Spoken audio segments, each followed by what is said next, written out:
We all work hard for a paycheck, don't we? We hustle to climb the corporate ladder, to secure that promotion, and to live a comfortable life. But have you ever asked yourself, what happens if the paycheck stops?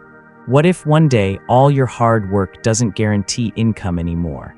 It's a scary thought, yet it's something most of us never truly confront. In this audiobook, we're going to explore something many don't even realize is holding them back. The invisible ceiling of salary thinking. You've been conditioned to believe that success is all about earning more, but what if the key to true success lies somewhere else entirely? Stay with me as we unravel the structure that silently governs your financial life and learn how to break free from it. Chapter 1. The invisible ceiling of salary thinking. Most of us live in a world where the pursuit of more is the goal. We chase higher salaries, promotions, and titles, all while thinking that each step up the ladder signifies progress. It's a system that many of us blindly accept. For a long time, I did the same. Like most people, I believed that success was tied to one thing: earning more money. I thought that a higher salary meant I was growing, that a promotion meant I was winning. I tracked my progress in numbers and reviews, convinced that I was doing everything right. But then, something changed. I began to notice something unsettling about this seemingly stable path. The moment I stopped working, the paycheck stopped too. It didn't take much for me to realize that if I relied solely on my job for income, I was trapped in a cycle where my financial security was completely tied to my time. The truth hit me hard. If I stopped working, everything would come crashing down. I remember when this realization fully sank in. A close friend of mine, who had always been the picture of discipline and dedication, lost his job in a corporate restructuring. He had done everything right, earned his degree, worked late nights, remained loyal to the company, but even with all that, the rug was pulled out from under him. At first, I didn't understand the toll it was taking on him. After all, he was highly capable, but soon, the anxiety became visible. It wasn't just the fear of finding another job that weighed on him. It was the sudden, jarring realization that his entire financial life had been built on a single source of income. That one stream was now cut off, and he felt helpless. His plans were delayed, his confidence shaken, and even his sleep was affected. Contrast that with another friend of mine, someone who didn't have the highest-paying job in our circle. She didn't have the most prestigious title, but she had quietly been building systems in the background of her life. Over the years, she had created small but powerful income-generating assets. A digital product based on her expertise, a consulting business running on automation, and rental investments that provided steady cash flow. She had intentionally constructed a life that didn't depend on her daily presence. When she took a month off, her income didn't stop. It didn't vanish. It continued to flow without her having to work every single day. That contrast changed my perspective entirely. It forced me to ask myself a very uncomfortable question. Was I building true freedom, or was I simply upgrading the comfort of my dependency? Now, don't get me wrong. There's absolutely nothing wrong with earning a salary.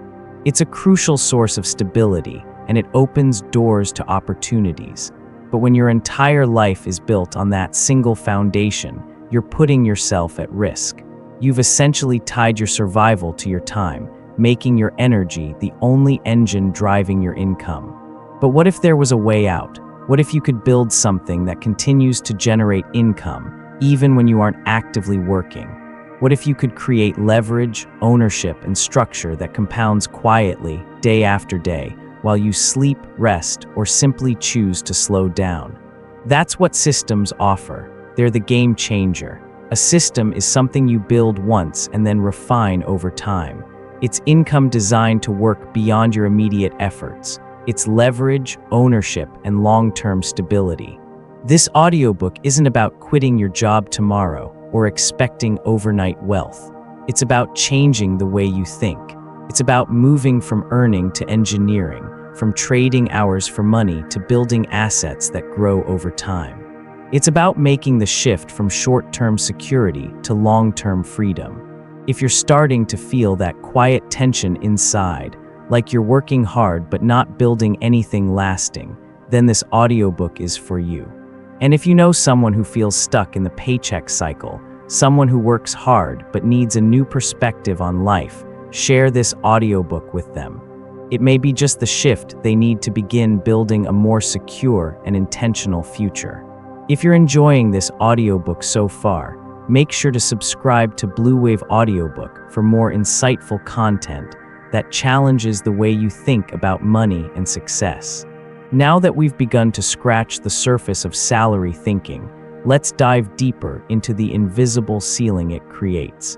The danger lies not in earning a salary, but in believing that it is your only path to financial success.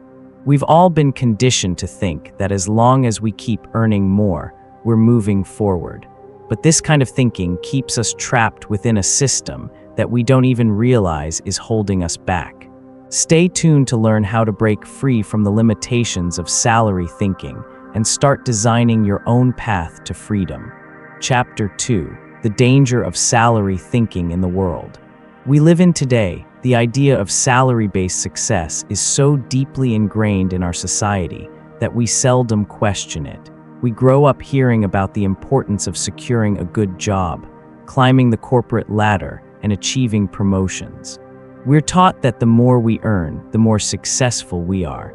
But what if this isn't the true measure of success? What if it's the wrong framework altogether? Let's talk about the danger of salary thinking. Salary thinking doesn't just affect the way we approach money, it shapes the entire way we live our lives. It trains us to value compensation over control. It makes us obsessed with negotiating higher pay rather than creating something that generates income without us being directly involved. Most of all, it leads us to focus on short-term upgrades instead of long-term design. And here's the problem. When salary thinking is your framework, your growth is always tied to someone else's approval. Raises depend on budgets that someone else controls. Promotions hinge on office politics and the timing of company decisions. Bonuses are based on market conditions you have no control over. Even when you excel, you're still operating within someone else's system. And that system always has limits. Think about it. How do most people react when they want to earn more money? They update their resumes, apply for higher paying positions, or try negotiating harder. All of this is valid, but notice the pattern. These actions don't eliminate the dependency on trading time for money. Here's the real kicker. As your salary grows, so does your lifestyle. Better apartment, nicer car, luxurious vacations. The financial commitments expand at the same pace as your income, but what happens to your margin of safety? It doesn't actually get any wider, it simply shifts upward. You're not any more financially secure than you were before, you've just raised your living standards to match your new income level. I once worked with a senior manager who earned almost 3 times my salary. To the outside world, his life seemed aspirational. He had the big house, the luxury car, and the prestigious title. But after one particularly long meeting, we stayed behind and had a conversation. That's when he revealed something unexpected. If this job disappears, he said, then my entire structure collapses. It turned out that his expenses were designed around his income level, not around the idea of financial independence. Despite his high salary, his freedom had not increased. In fact, the pressure had only gotten worse. This, my friends, is the paradox of salary thinking. Salary growth often increases complexity faster than it increases security. The invisible ceiling we're talking about isn't about how much you earn, it's about how you think. Here's a question for you. How often do you optimize for performance reviews or visibility within management? How often do you seek promotions and titles that justify higher pay? Those are all well and good, but here's the truth. None of those actions will help you build freedom. You're optimizing to stay inside someone else's structure, and that structure is designed to limit you. What if there were another way? What if you could build something that continues to generate value beyond your immediate effort? What if you could create leverage, own assets, and design systems that work independently of your direct involvement? That's the shift we need to make, but it doesn't stop there. Salary thinking narrows creativity. When your primary goal is to climb a corporate hierarchy, you subconsciously filter your ideas through the lens of what will get you the next promotion or raise. You avoid taking risks that might disrupt the path laid out for you. You delay projects or ideas because they don't immediately translate into career advancement. Years ago, I had an idea for a small digital resource based on a process I used at work. It solved a common problem in our industry. I started drafting it, but I stopped halfway through. Why? Because it didn't contribute to my next promotion. I kept telling myself, I'll finish it later. But when I finally did finish and released it, I was amazed. It didn't go viral, but it generated modest, consistent income. And most importantly, it required no additional hours once built. That was my first taste of freedom from the paycheck cycle. The key takeaway here is this. Value doesn't only exist inside your job description. Salary thinking conditions you to believe that your worth is defined by your company title, your salary band, and your performance reviews. But system thinking shows you that your skills can exist independently of any organization. You don't need a job title to prove your value. This shift in awareness, this moment when you realize that you're not limited by income but by architecture, is what starts to crack the invisible ceiling. Once you see that, you can't unsee it. You begin to notice opportunities differently. You begin to see inefficiencies around you and recognize the skills you use every day that could be packaged, automated, or scaled. And that's where everything changes. The ceiling wasn't financial at all, it was psychological. The moment you step outside of salary thinking, even slightly, is the moment you begin to realize something powerful. You are never limited by income. You are limited by the architecture of your financial life. And architecture can always be redesigned. If you're finding this audiobook insightful, be sure to subscribe to Blue Wave Audiobook, where we dive deep into strategies for building lasting success and financial freedom. Now that you've recognized the invisible ceiling and the limitations of salary thinking, it's time to explore leverage. Stay tuned to learn how to identify leverage in your everyday life, how to use repetition to your advantage, and how to start designing systems that multiply your impact without requiring more effort. Chapter 3: Learning to see leverage everywhere. Now that you've begun to understand the limitations of salary thinking, it's time to shift gears and focus on something more powerful: leverage. If you've ever heard the term leverage before, you might have thought of it as something related to money, like using capital to make more money. But leverage is actually a much broader concept, and once you grasp it, you'll start seeing it everywhere. Leverage is the key to multiplying impact without multiplying effort at the same rate. In simple terms, leverage means doing something once and benefiting from it multiple times. Think about it this way. When you work harder, you get better results, but you're still trading your time for money. The more you work, the more you earn, but you're still limited by time. Leverage, on the other hand, allows you to break free from this limitation.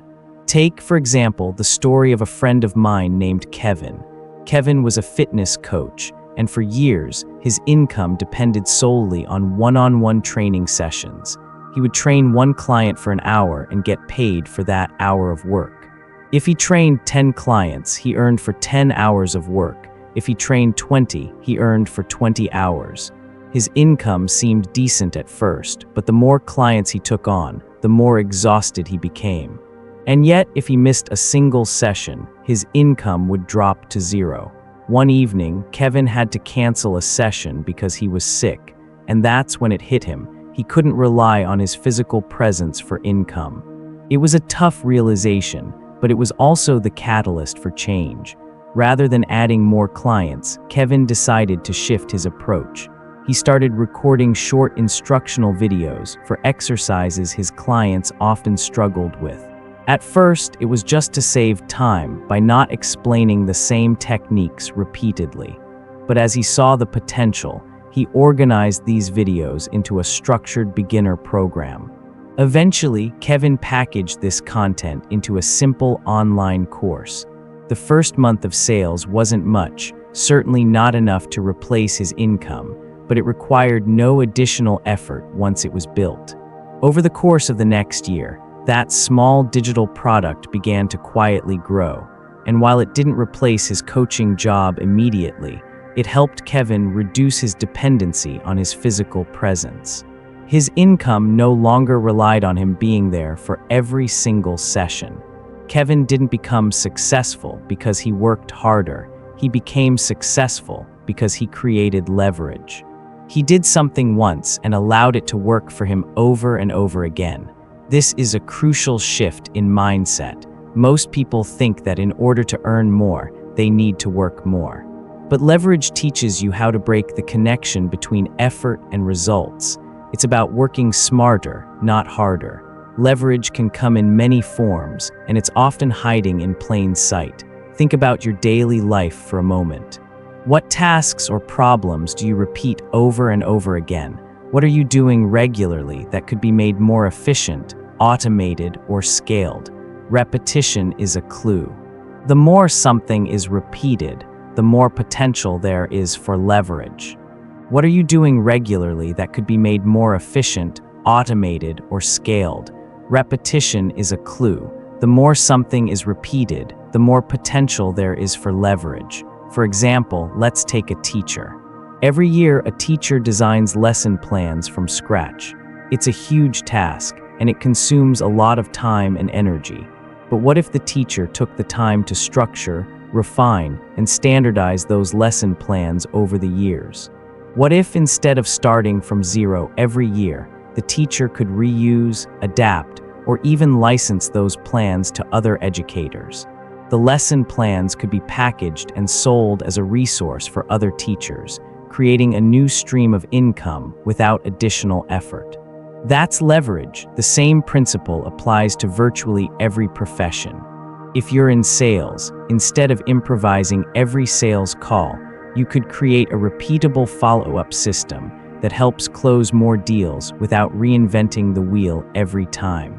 If you're a designer, you could create template libraries for websites, graphics, or branding materials that you can reuse across multiple projects. If you're a corporate manager, you could develop standardized onboarding frameworks that guide new employees through a consistent process. Leverage lives inside systems. The more efficient your systems, the more leverage you have. I've seen this firsthand in the workplace. Two project managers worked under very similar conditions, facing the same challenges and deadlines. The first project manager, let's call him John, handled every problem personally. He answered every email, resolved every issue, and intervened in every delay.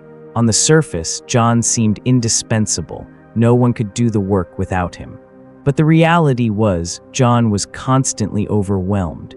His day was full of back-and-forth tasks that kept him busy, but didn't solve the underlying problems. The second project manager, Sarah, took a different approach. Instead of jumping into every issue herself, Sarah analyzed why those problems kept occurring. She created checklists to standardize certain processes. She clarified communication flows and designed shared dashboards that automatically updated progress. Within months, Sarah's workload didn't shrink because she worked harder. It shrank because she worked smarter. Her efforts were focused on designing better systems, and as a result, her workload was reduced without sacrificing quality or efficiency. The interesting part, Sarah's strategic thinking didn't go unnoticed. Senior leadership began to see her as someone who wasn't just solving problems, she was preventing them. Sarah's value was no longer limited by the time she spent working. Her systems created value that extended beyond her immediate involvement. This is where leverage really begins to show its power. Leverage doesn't just multiply your results, it multiplies how others perceive your value. When your contributions extend beyond your personal output, your role evolves. You're no longer just an employee working hard, you're an architect designing systems that solve problems and create opportunities. But leverage doesn't happen overnight. The first system you build might feel small. It might not generate significant income right away, and it might not attract a lot of attention. But that's okay. Each system you create builds a valuable skill. As each process becomes more refined, you get better at designing efficient systems. Over time, you reduce your dependency on constant work, and you open up opportunities for greater flexibility and income. If you're learning how to unlock leverage in your own life, make sure to subscribe to Blue Wave Audiobook. We'll guide you through even more strategies to help you design systems that work for you, not the other way around. Now that you've learned how to spot leverage, it's time to take the next step in your journey to financial independence, understanding the difference between owning your time and owning your value. Stay tuned to explore how shifting your focus from time to value will empower you to take control of your financial future. Chapter 4. From time ownership to value ownership. At this point in the journey, you've learned how to recognize the invisible ceiling of salary thinking and how to leverage systems to break free from time-for-money exchanges. But there's one more major shift you need to make in your financial life: transitioning from time ownership to value ownership. This distinction is subtle but crucial. Most people spend their entire careers trying to gain more control over their schedules. Flexible hours, remote work, a 4-day week, these are all great improvements that can provide more breathing room. However, while these changes offer a sense of freedom, they don't automatically create true independence. Why? Because you can control your time and still not own your value. Think about it this way. Time ownership means you control when and where you work. You decide your schedule. But value ownership goes a step further. It means that your work continues to generate returns even when you're not actively involved. When you own your time, you decide when to work. But when you own your value, you decide how your work continues to generate benefits long after you've finished the task. Let me illustrate this with a story about a freelance graphic designer named Lucas. Lucas was the classic example of someone who thought he'd achieved independence by leaving his corporate job. He was his own boss. He controlled his schedule. He could pick his clients, which seemed like the perfect setup. But after 6 months of freelancing, Lucas came to a realization that hit him hard. I just replaced one boss with 10 clients. He had traded the stability of a traditional job for the unpredictability of freelance work. His income still depended entirely on him delivering custom work for each client. Every new project required fresh effort. Every invoice required new hours. The problem: if Lucas ever decided to take a break, his revenue would drop to zero. Lucas had time freedom, but he didn't have value freedom. He wasn't building anything that worked for him without him, so he decided to make a change. Instead of focusing entirely on custom work, Lucas started analyzing common patterns across his clients. He noticed many startups had similar branding needs: pitch decks, social media templates, and simple brand kits. Rather than creating everything from scratch for each client, Lucas created standardized design bundles. He refined and polished these templates until they were ready for easy customization. He packaged them and started selling them as digital products. At first, the sales were modest, but something significant changed. Lucas wasn't just trading time for money anymore. His expertise, his value, was no longer tied to an hourly rate. It had become a digital product that could be sold repeatedly without him needing to be involved in each transaction. His skills, once confined to individual projects, were now assets he could scale. This shift from time ownership to value ownership is one of the most important transitions you'll make in building a financial system that works for you. When you sell time, you're paid for your presence. But when you own value, you're paid for your results, and those results can exist independently of your direct involvement. The problem with salary-based thinking, and indeed many career paths, is that they don't teach you how to build systems that extend beyond the hours you put in. Traditional education trains us to improve our performance, becoming better at doing the work. But it rarely teaches us how to extract value from that work and turn it into something scalable.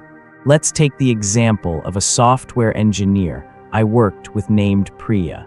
Priya was incredibly efficient and could debug complex systems faster than anyone on the team. But as time went on, she became the bottleneck in the department. When problems arose, everyone turned to her. Yet this also created a problem. Priya didn't have time to enjoy her expertise. She was stuck in the weeds of solving issues, and her value became confined to the moments she spent fixing problems. Instead of continuing down this path, Priya did something counterintuitive. She began documenting every troubleshooting process in detail. She created internal guides, built diagnostic flowcharts, and recorded short walkthrough videos. Within months, junior engineers were able to solve the problems that had previously required Priya's direct involvement. At first, Priya was worried that her role would become redundant, but the opposite happened. By documenting her knowledge, she wasn't diminishing her value, she was multiplying it. The leadership team recognized her not just as a problem solver, but as a system strategist. Priya's expertise was now accessible to the entire team, and she had leveraged her knowledge to increase the team's overall capability. This, again, is the essence of value ownership. It's not about hoarding your expertise. It's about structuring it in a way that it continues to work for you and others long after you've applied it. And there's a shift in how you approach your work when you move toward value ownership. When you're focused on time ownership, you think about freedom in terms of escaping obligations. You imagine freedom as getting away from your responsibilities, but value ownership flips this idea. It's about creating lasting assets, intellectual property, digital products, frameworks, systems that generate returns while you sleep. Consider authors for a moment. A writer might spend months crafting a book, and during that period, their income may be limited. But once published, that book becomes intellectual property. It exists independently. The writer can sell it repeatedly, license it to other publishers, and even adapt it into other formats. The returns extend long after the effort was made. That's the true power of value ownership. This principle applies far beyond authorship. If you're a consultant, you can transform your methods into repeatable frameworks that can be taught to others. If you're a teacher, you can create structured learning programs that provide value to students year after year. If you're in operations, you can design process blueprints that others can follow. The shift here is critical. Instead of asking, "How do I get paid for this hour?" you start asking, "How do I turn this into something reusable?"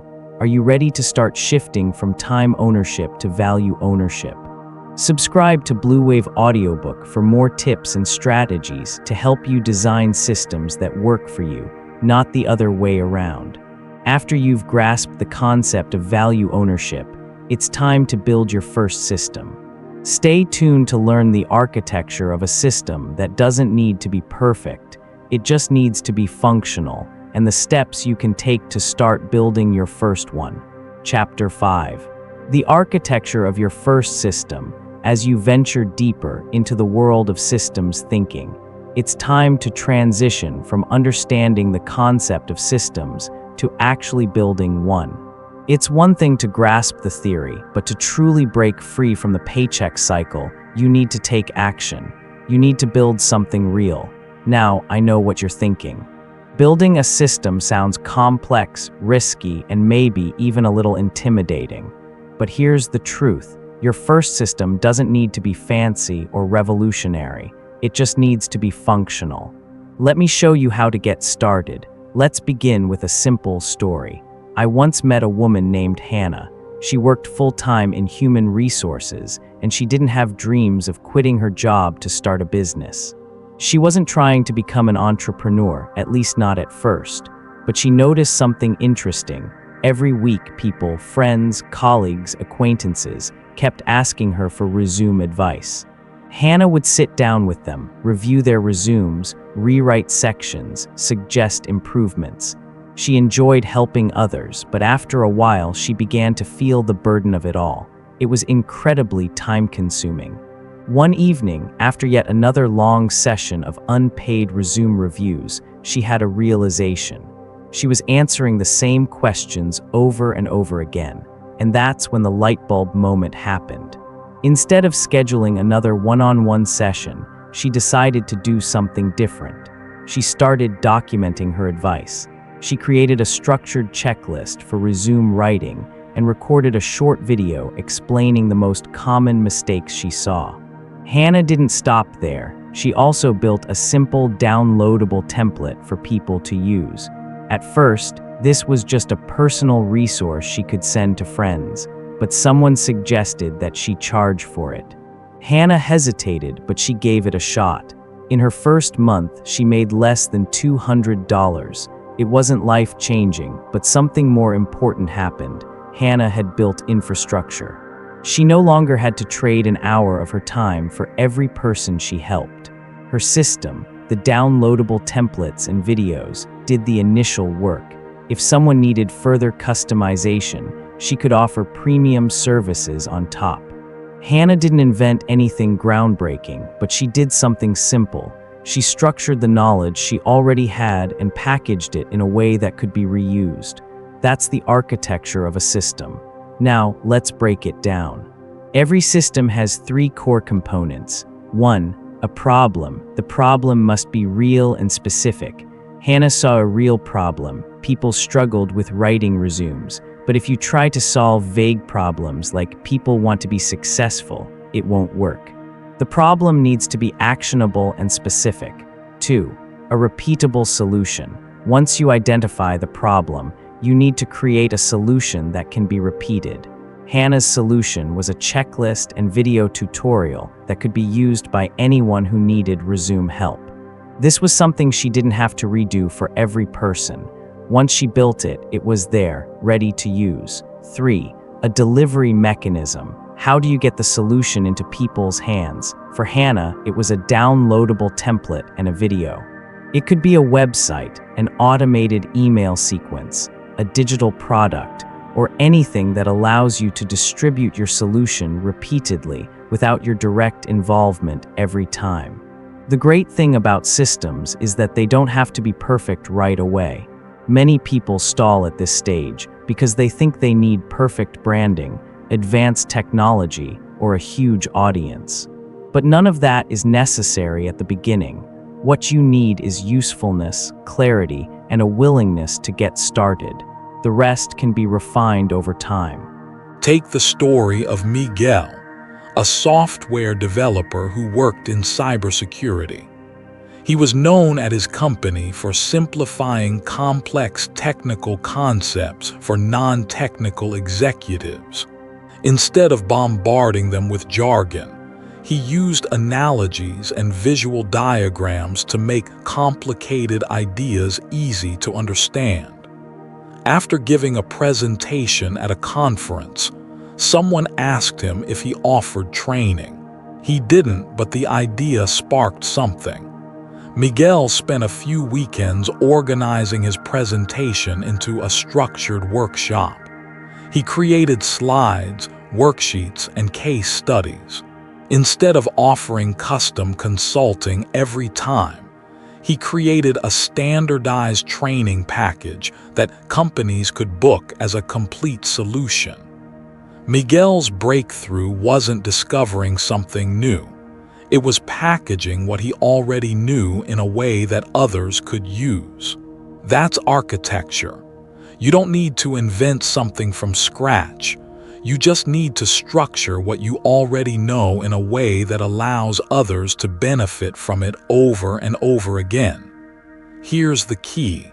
Systems are built from organization, not inspiration. Think of it like constructing a building. You don't start with decorations and finishes. You start with the blueprint. Your blueprint answers simple but powerful questions. What outcome am I helping someone achieve? What steps consistently produce that outcome? How can those steps be documented or automated? Once you've answered those questions, you can begin to build. And here's something important. Your first version of the system doesn't need to be perfect. Perfection is often just a delay tactic disguised as quality control. Don't let the fear of imperfection stop you from getting started. When Hannah launched her Resume toolkit, she quickly discovered areas where it could be improved. Some sections needed clearer examples, some videos were too long, and the pricing needed adjustment. But those refinements were possible only because she launched something. You cannot improve a system that doesn't exist.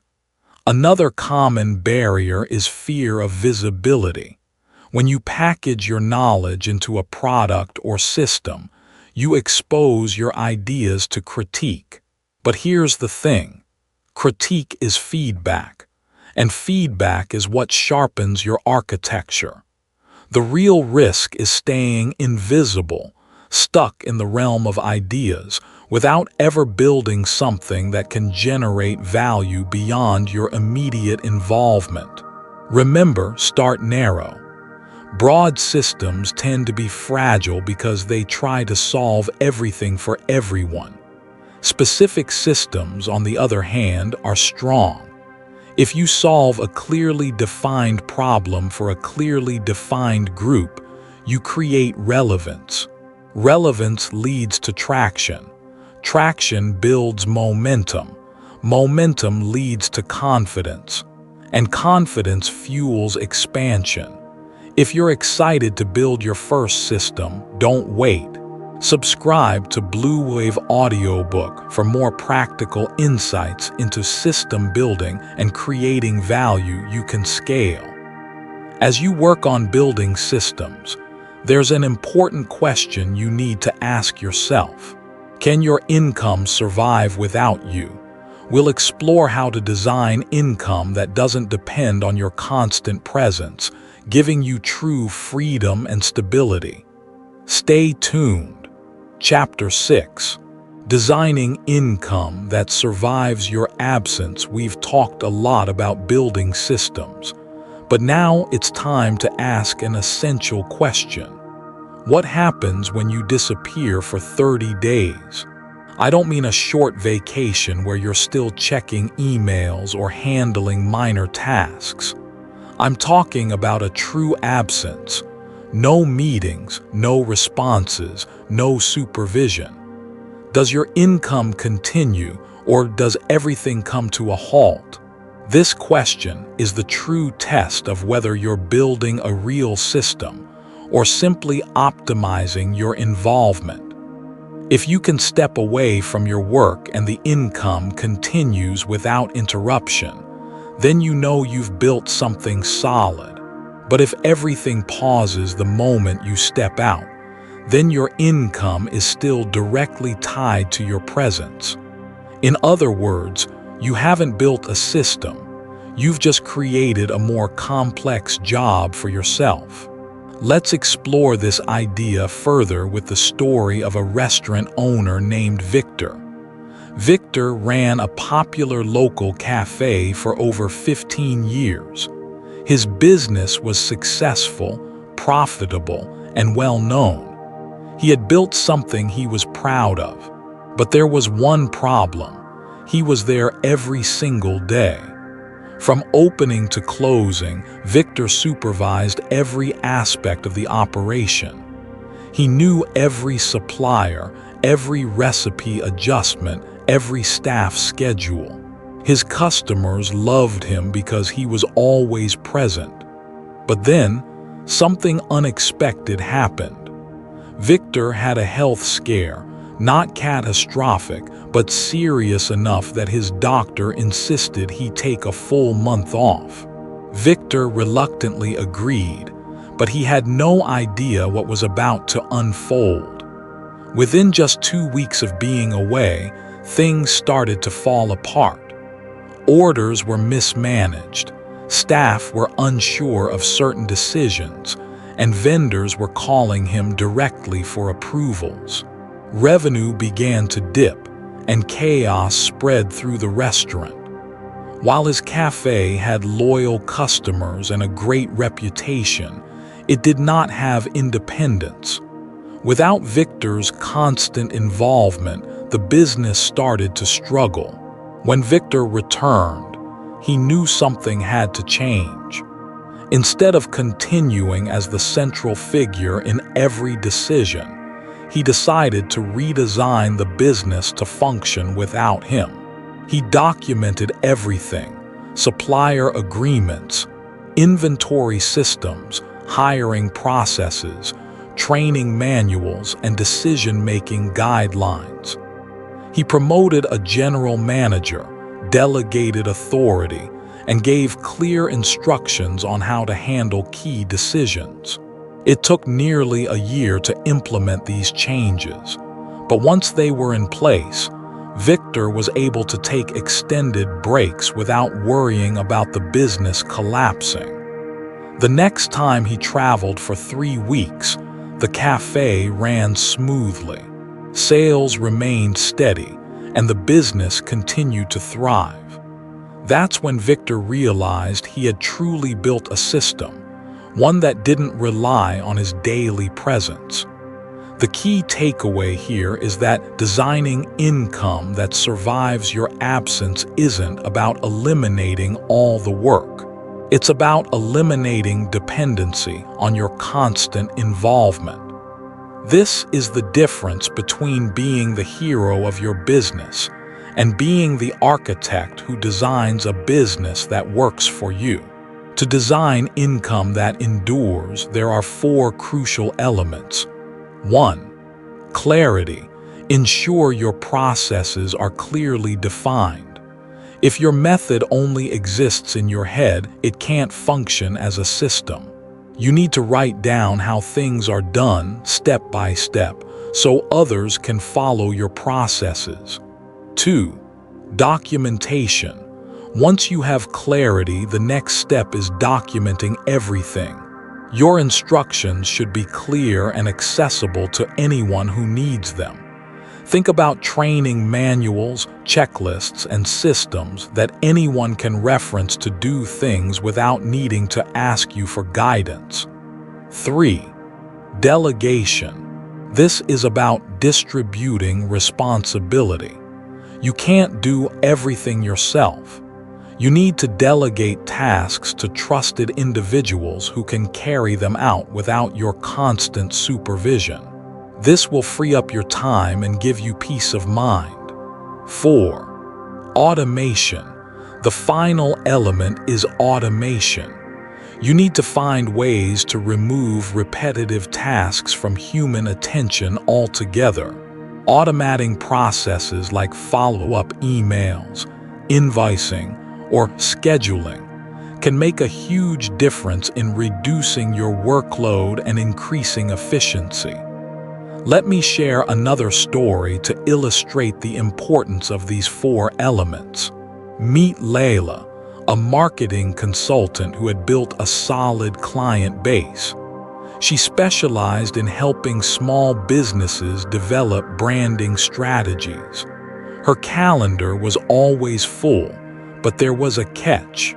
If she stopped prospecting for new clients, her pipeline would quickly dry up. Every project ended, and she had to actively seek the next one. Her income was tied directly to her constant hustle. If she didn't keep moving, the business slowed down. Instead of simply working harder, Layla decided to redesign her approach. She created a structured referral system. After completing a project, she set up an automated follow-up sequence asking her clients for testimonials and introductions. She also partnered with complementary service providers who regularly referred clients to her.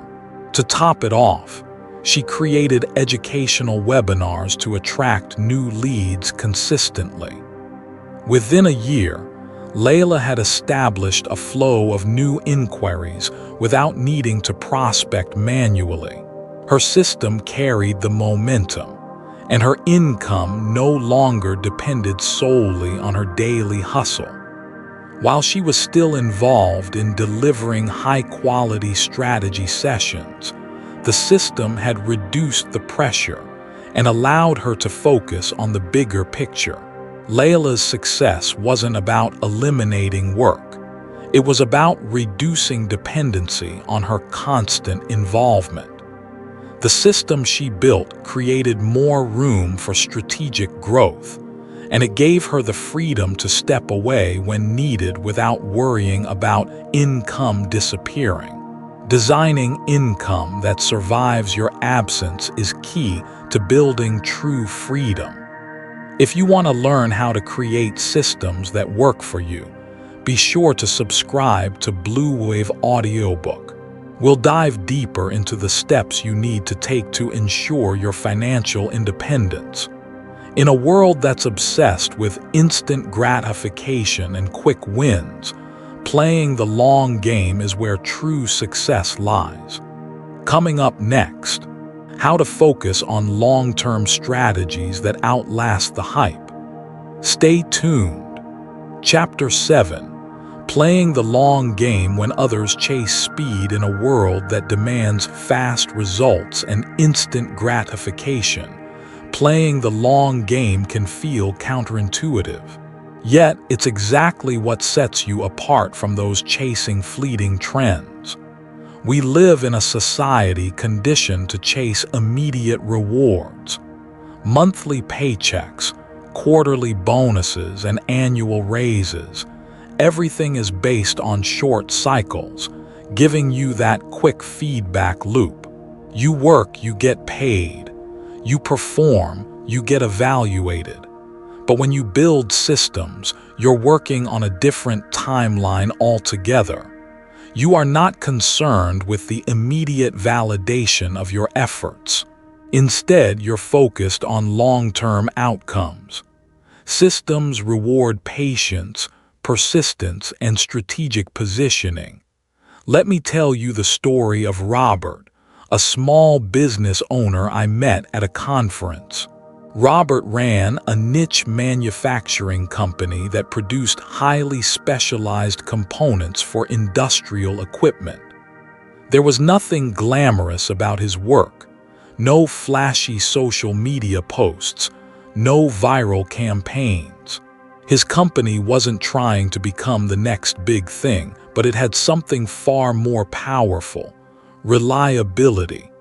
When I asked him how his company had grown over the years, his answer surprised me. I just stayed. While many of his competitors jumped into trendy markets, pivoted rapidly, or chased fast growth, Robert stuck to one simple plan. He focused on improving one narrow line of products, year after year. He reinvested his profits into better equipment, strengthened relationships with suppliers, and built long-term contracts with clients. For years, the growth seemed slow. Other companies around him expanded more quickly. But over 15 years, something remarkable happened. His competitors, who had been chasing short-term wins, faced instability and market volatility. In contrast, Robert's company became a pillar of stability in the industry. When the economy shifted and clients had to make tough decisions, they chose Robert's company. Why? Because he had built reliability over time. He wasn't the fastest. He wasn't the trendiest. He was the most durable. This is the essence of playing the long game. In contrast to the quick-fix mentality that many people fall prey to, long-term thinking builds structural advantages. It's not about chasing attention or visibility. It's about building something deep and sustainable. Most people overestimate what can be achieved in a few months, but they drastically underestimate what can happen in 5 focused years. It's the patience to make decisions that will still make sense 5 years down the road. Consider how many people abandon their projects just before they mature. They quit a blog that starts gaining traction after 12 months or ditch a software tool that becomes profitable after consistent iterations. Many abandon their ideas right when things are about to take off, simply because they were seeking fast validation and didn't have the patience for long-term growth. Playing the long game doesn't mean moving slowly. It means making decisions today that remain intelligent and beneficial in the future. Think about your own goals. What would happen if you focused on something for 5 years, making incremental improvements each day? The answer: you would compound your efforts and experience something extraordinary over time. A powerful example of this comes from Nadia, a woman who started a podcast about financial literacy for young professionals. The first year was discouraging. Downloads were low, and sponsorship offers were non-existent. Her friends even questioned why she was investing so much time in something that seemed to have little return. But Nadia didn't give up. She viewed her podcast as infrastructure, not entertainment. She focused on improving the audio quality, refining her storytelling, and building her network strategically. Year after year, Nadia's podcast slowly but surely started to gain more listeners. Her audience grew steadily. By year 3, her podcast had become a respected voice in its niche. Opportunities began to expand. Speaking invitations, partnerships, digital products, and more. But none of this happened overnight. It was all about consistent, strategic action. Her growth wasn't explosive, but it was cumulative.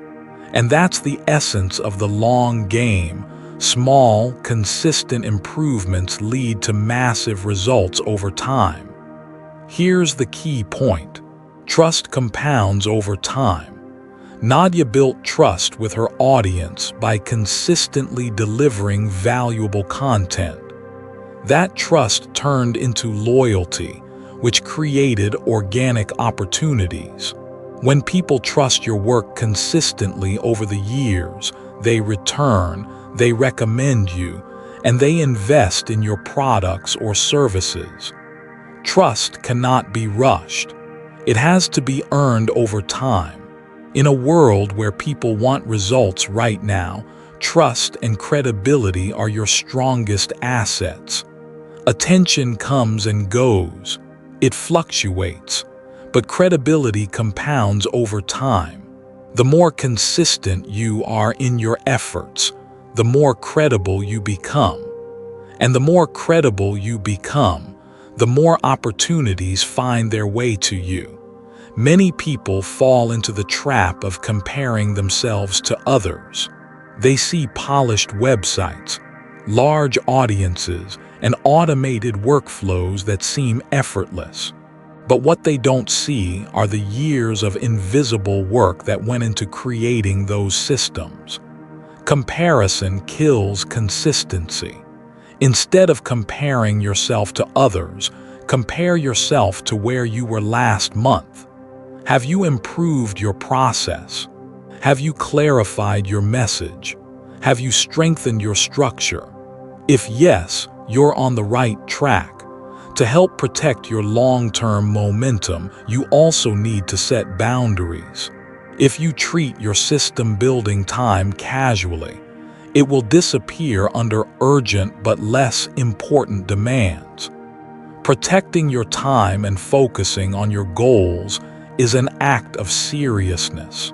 Even if it's just one focused hour a day, if you commit to that hour every day, it adds up to over 300 hours a year. That's enough time to build something meaningful. There's also a huge psychological benefit to playing the long game.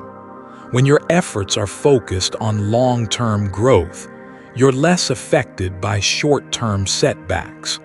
A slow month no longer defines you.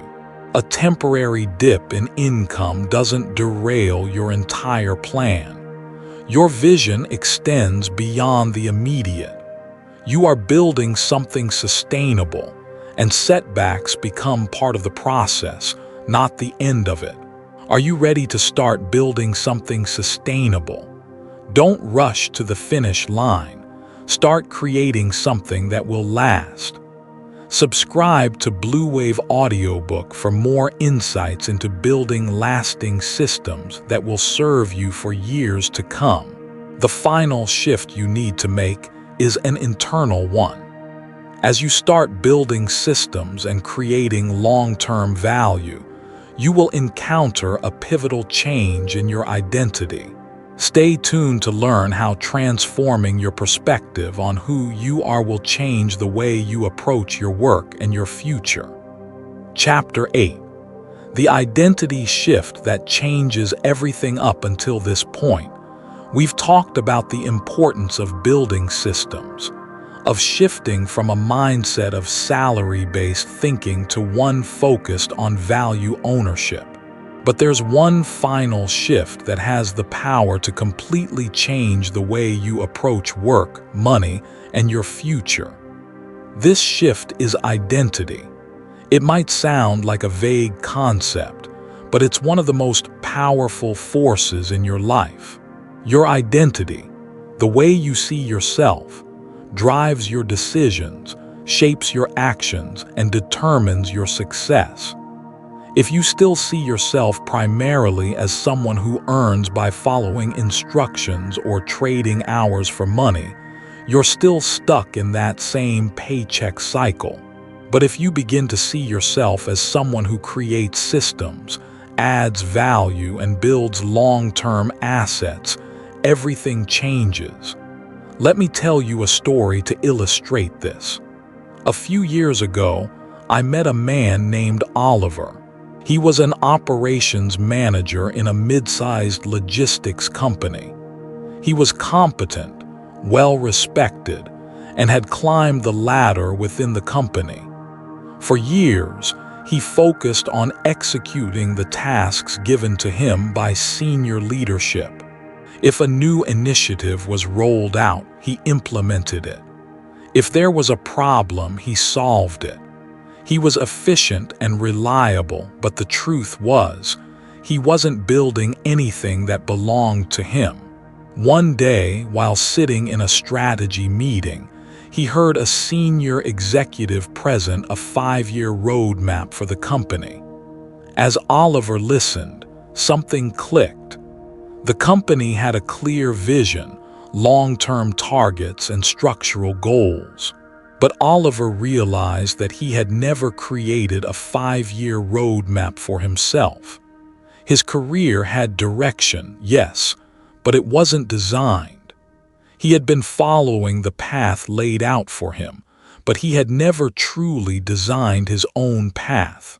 That realization sparked a massive shift in his perspective. He went from being someone who executed someone else's plans to someone who began to think of himself as an architect in training. Oliver no longer viewed his job as a sequence of tasks. He began treating it as a training ground, a place to learn, test, and grow. Every project became data. Every challenge became research. He started identifying recurring inefficiencies in the industry, And as he learned more, he began to think about ways to solve those problems. Instead of just following orders, Oliver began to develop his own ideas. Over time, he started outlining a concept for a software tool that could streamline some of the logistical challenges he had observed. He didn't rush to quit his job or launch a startup immediately. Instead, he documented his ideas, studied patterns, and after months of research, he partnered with a developer friend to build a simple prototype. That prototype wasn't revolutionary, but it addressed a specific problem many companies faced. And because Oliver had years of real-world experience, his solution was grounded in reality, not theory. Within 2 years, that simple tool turned into a subscription-based platform used by several small logistics firms. The transformation didn't happen because Oliver worked harder. It happened because he changed the way he saw himself. He stopped seeing himself as just an operations manager. He started seeing himself as a creator, a builder, an architect of solutions. And this is where identity becomes everything. When you shift from being a worker to a creator, your mindset changes. You no longer see yourself as a cog in someone else's machine. You become the person who designs the systems that make the machine run. This shift in identity is subtle but incredibly powerful. It opens up new ways of thinking, new opportunities, and a new sense of freedom. I've seen this shift happen in people from all walks of life. Take Marcus, for example. Marcus was a high school history teacher. He loved teaching, but he felt financially constrained. He was stuck in the traditional education system, trading his time for a fixed paycheck. But instead of staying frustrated, Marcus made a powerful change in how he saw himself. He stopped seeing himself as just a teacher delivering lessons. He began seeing himself as a curriculum designer. He started developing comprehensive teaching units that combined storytelling, multimedia resources, and interactive activities. Other teachers noticed and asked for access to his materials. He refined them, then turned them into a subscription-based platform for educators. Now, Marcus wasn't just a teacher. He was a creator and an entrepreneur within his own field. The income from his platform eventually gave him the flexibility he had always wanted, but more importantly, it gave him ownership over his expertise. This shift in identity is not just about earning more money. It's about moving from being a participant in the system to being a designer of the system. It's about taking control of your work, your time, and your future. It's about seeing every project, every task, and every skill you develop as raw materials for creating something lasting. When your identity shifts from being someone who just gets things done to someone who designs systems, you start seeing the world differently. You begin to ask yourself, how can I add value here? What can I create that will outlast this moment? How can I turn this skill into something scalable? This shift also makes you more resilient. When you're no longer just trading hours for money, failure doesn't feel like a personal defeat. It's simply feedback, an opportunity to refine your system. You understand that success isn't about luck. It's about consistently building, iterating, and improving. Let's go back to Oliver for a moment. His first software prototype wasn't perfect. In fact, users complained about some of the features, and the interface needed work. But instead of abandoning the idea, he embraced the feedback. He adapted, improved, and refined the product. His identity as a creator made adaptation feel natural, not like a setback. This shift in identity also changes the way you measure progress. Instead of counting hours worked, you start measuring systems built. Instead of measuring effort, you start measuring accumulation. Every project, every system, every piece of knowledge you gain becomes part of a larger structure. You begin to think in layers. What did I build this year? What can I refine and improve? What's next? Each layer you build strengthens your foundation. Eventually, you look back and realize you're standing on a structure you intentionally created. And that feeling, that's not just success, it's ownership. Are you ready to shift your identity and start designing your own future? Don't wait for permission. Start building now. Subscribe to Blue Wave Audiobook for more insights on how you can transform your mindset and start creating lasting value. Now that you've shifted your identity, it's time to talk about the art of iteration, the process of refining and improving your systems. Stay tuned for the next chapter where we'll dive into how you can make incremental changes that lead to massive growth. Chapter 9. Mastering the art of iteration. At this point, you've started to think differently. You've shifted your identity from being a worker to being a creator. You've taken the first steps to building systems that can work for you. But now, there's one critical concept you need to truly master if you want to see long-term success: iteration. The truth is, no system you build will be perfect from the start. In fact, perfection doesn't even exist, at least not in the way we often imagine it.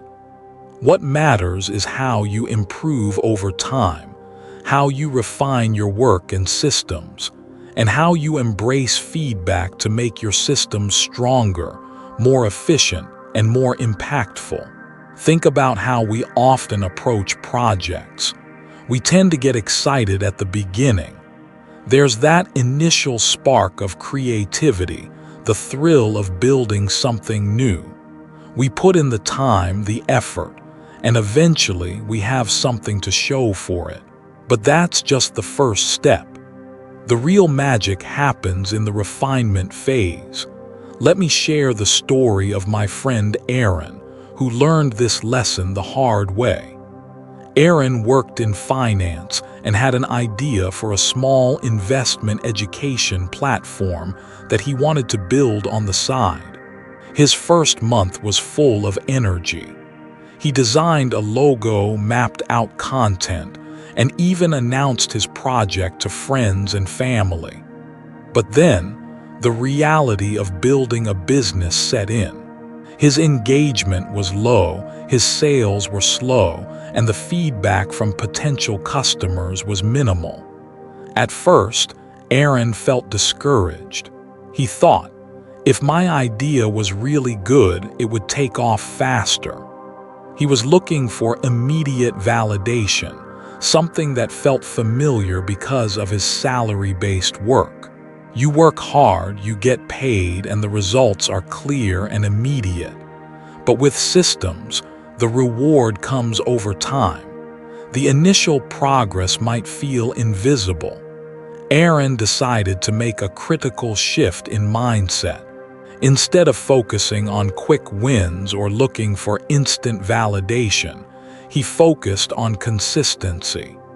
His new rule was simple: publish one high-quality piece of content every week, no matter what. There were no exceptions, no emotional negotiations. Even on weeks when his motivation was low, he stuck to the plan. At first, it was tough. Some weeks felt discouraging, others felt promising. But Aaron kept going, and slowly something started to change. After 6 months, his audience began to grow. After a year, he had built a small but loyal community. Then, sponsors reached out to him. A digital course that he had created began selling organically. It wasn't a viral success, but it was steady, and it was sustainable. Aaron's breakthrough didn't come from working harder. It came from refining and improving his system over time. And that's the power of iteration. Systems are not built in bursts of inspiration. They are built in consistent action. Small changes, done regularly, add up to massive results over time. Iteration is not just about making something better. It's about learning from your failures and successes and using that knowledge to improve. Every piece of feedback you receive, whether it's from a customer, a colleague, or your own observations, becomes a valuable tool for making your system stronger. Take a look at a successful product, whether it's software, a course, or a service. At the beginning, it's never perfect. There are bugs, issues, and flaws, but the creators didn't give up when they faced obstacles. They didn't throw in the towel after their first failure. They used iteration to improve and evolve their product. Each round of iteration makes the product a little bit better, a little bit stronger. And that's how lasting systems are built. Let me give you another example. Think about a teacher who designs lesson plans from scratch every year. The first time she sits down to write them, it takes hours, perhaps even days. But instead of starting from scratch every year, she decides to structure and refine the lesson plans over time. She creates templates, gathers feedback from her students, and makes incremental adjustments each year. Over time, this process becomes more streamlined, and the lesson plans become easier to create and more effective in delivering results. This same principle can be applied in almost every field. Whether you're in sales, marketing, or even corporate management, there are tasks that you repeat over and over again. Repetition is a clue. It signals that there's an opportunity to automate or document the process. Think about how many times you've answered the same questions, solved the same problems, or performed the same tasks. Instead of treating them as mundane, see them as opportunities to create something reusable. Once you begin to recognize where repetition exists in your life, you'll start to see the hidden systems that you can improve. Leverage doesn't always have to be complicated or require technology. Sometimes, it's as simple as documenting your process, creating templates, or setting up simple automation. Now, let's talk about how iteration works within a system. Think back to your first attempt at building a system. It may not have been perfect, but the key is to keep refining it. Once you launch, you'll notice areas that need improvement. Maybe a certain process is too slow. Maybe a tool isn't as user-friendly as you thought. The important part is to make small adjustments over time. As you continue to refine your system, you'll find that it becomes more efficient, more valuable, and more scalable. Let's go back to Aaron for a moment. He didn't stop after publishing his first content piece. He kept improving it. He tested different formats, revised his messaging, and tried new ways of promoting his content. Every iteration made his system stronger. Over time, he built something that didn't just generate passive income. It gave him stability and the confidence to keep growing. So here's the big takeaway. Iteration is everything. The first version of your system might be messy or imperfect, but that's okay. What matters is that you start and then keep improving. Don't let the pursuit of perfection stop you from launching. Launch with what you have, learn from the process, and refine it. That's how the best systems are built. Iteration turns mistakes into learning experiences, failures into opportunities, and a good system into a great system. Are you ready to start iterating on your own systems? Take what you've learned and start building something that will grow and improve over time. Subscribe to Blue Wave Audiobook to get more tips on how to refine your systems and build lasting value. Next, we'll dive into the concept of turning your value into assets. How can you take the skills and knowledge you already have and make them work for you long term?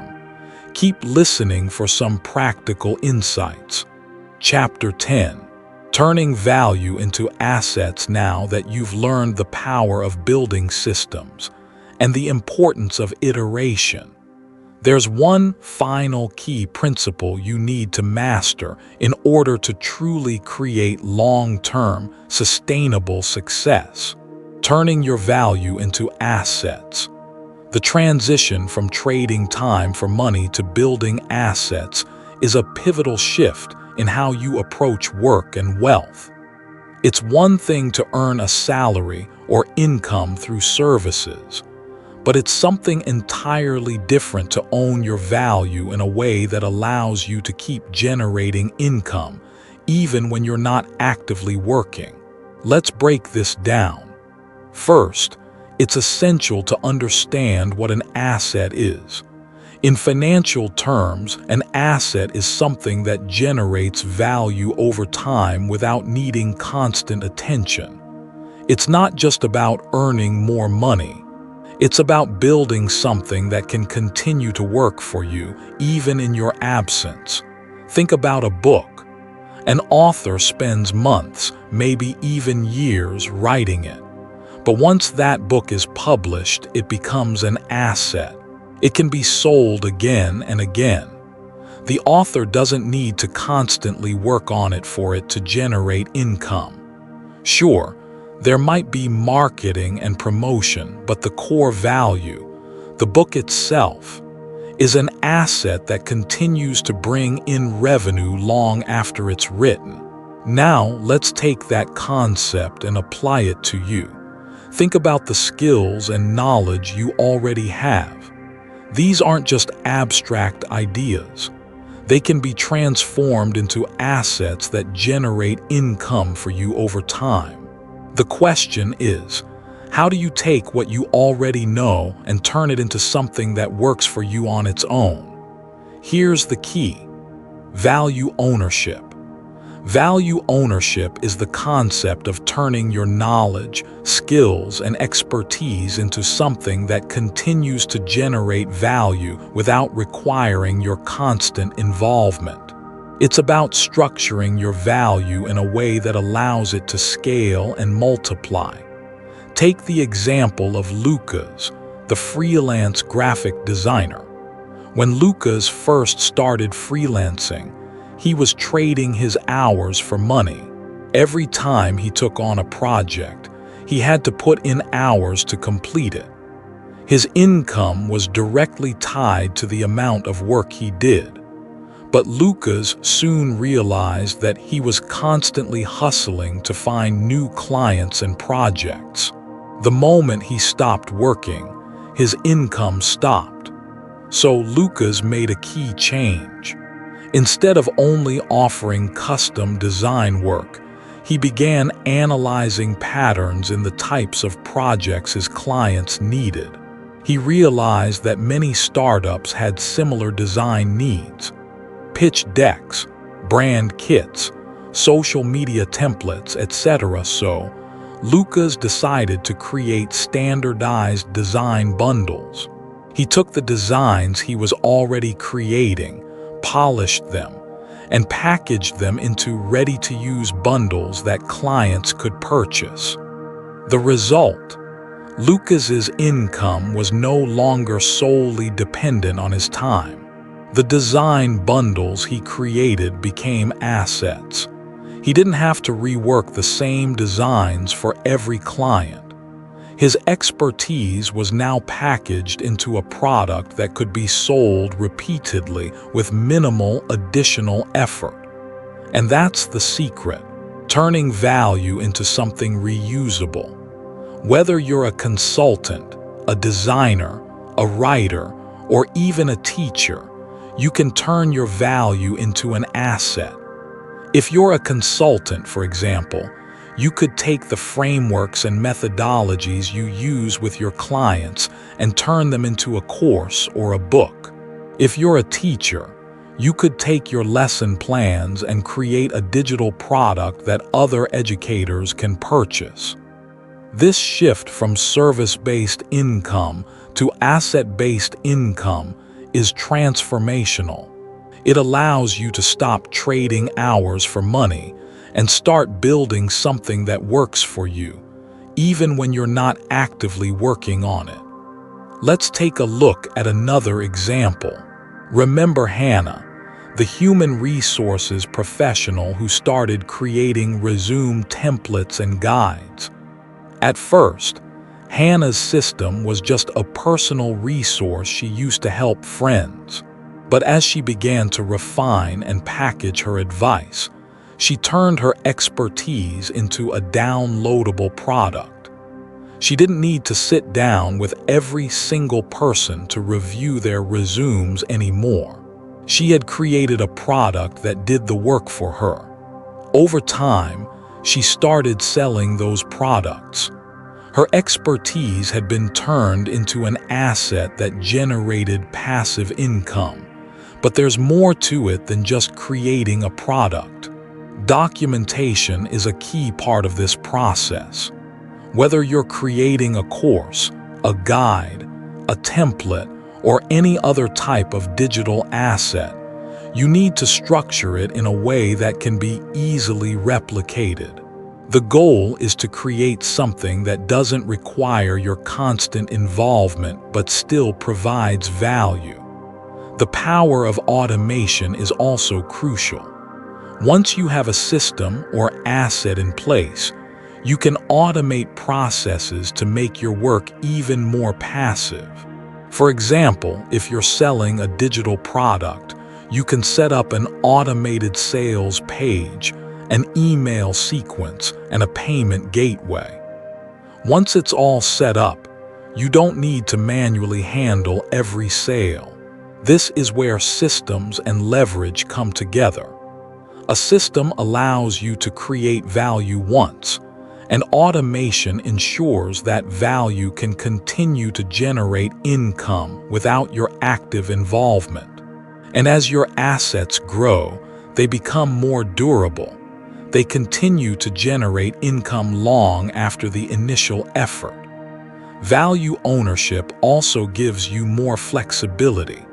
Instead of being tied to a specific job or role, you now have the ability to earn money from multiple streams.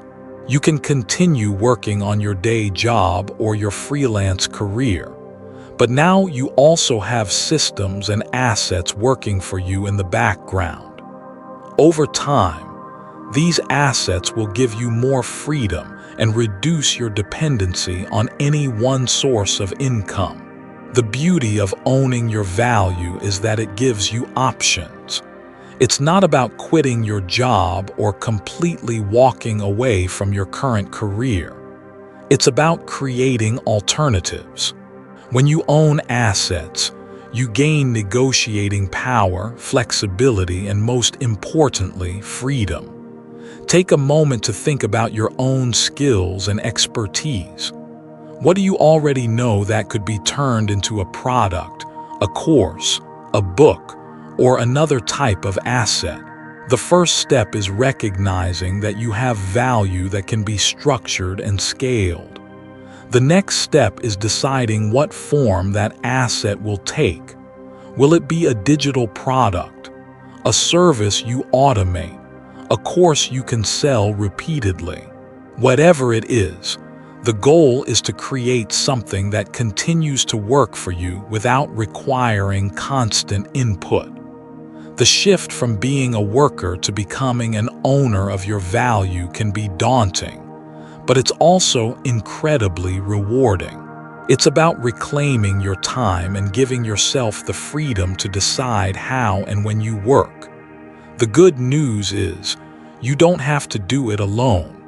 You can start small and build up over time.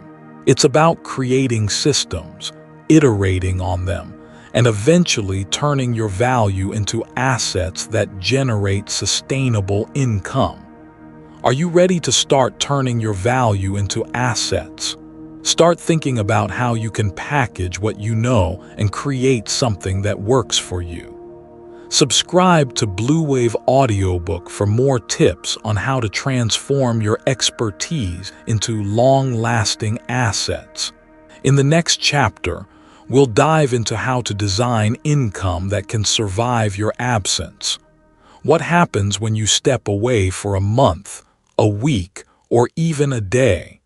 Is your income still coming in? Keep listening to learn how you can create a system that generates revenue even when you're not actively involved. Chapter 11. How to build income that survives your absence. Imagine you woke up tomorrow morning and decided to take a month-long vacation.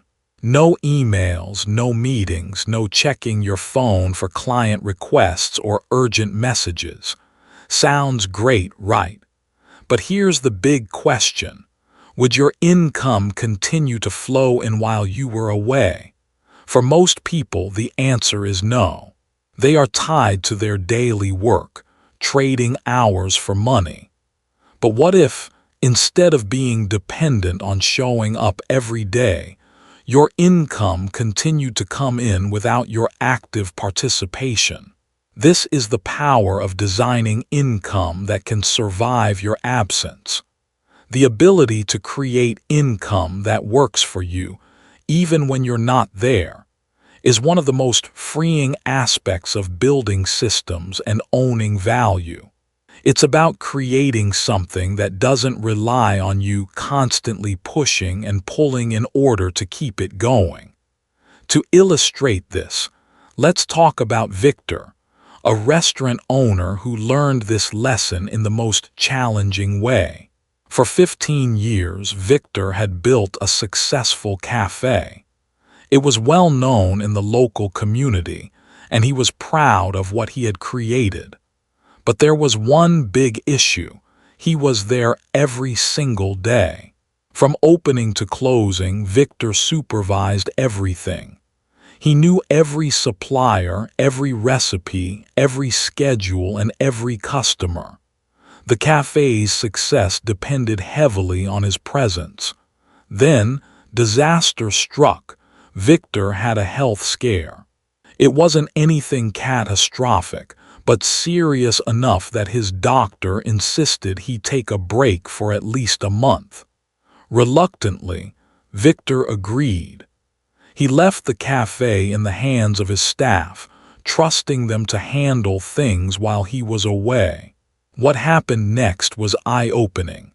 Within just 2 weeks, the cafe was in chaos. Orders were mixed up, customers were unhappy, and vendors were calling him directly for approvals. Revenue started to dip, and everything that seemed so stable fell apart without his involvement. Despite all the hard work he had put into building the cafe, it had no independent structure. It was all built around his presence. If he was gone, everything else was too.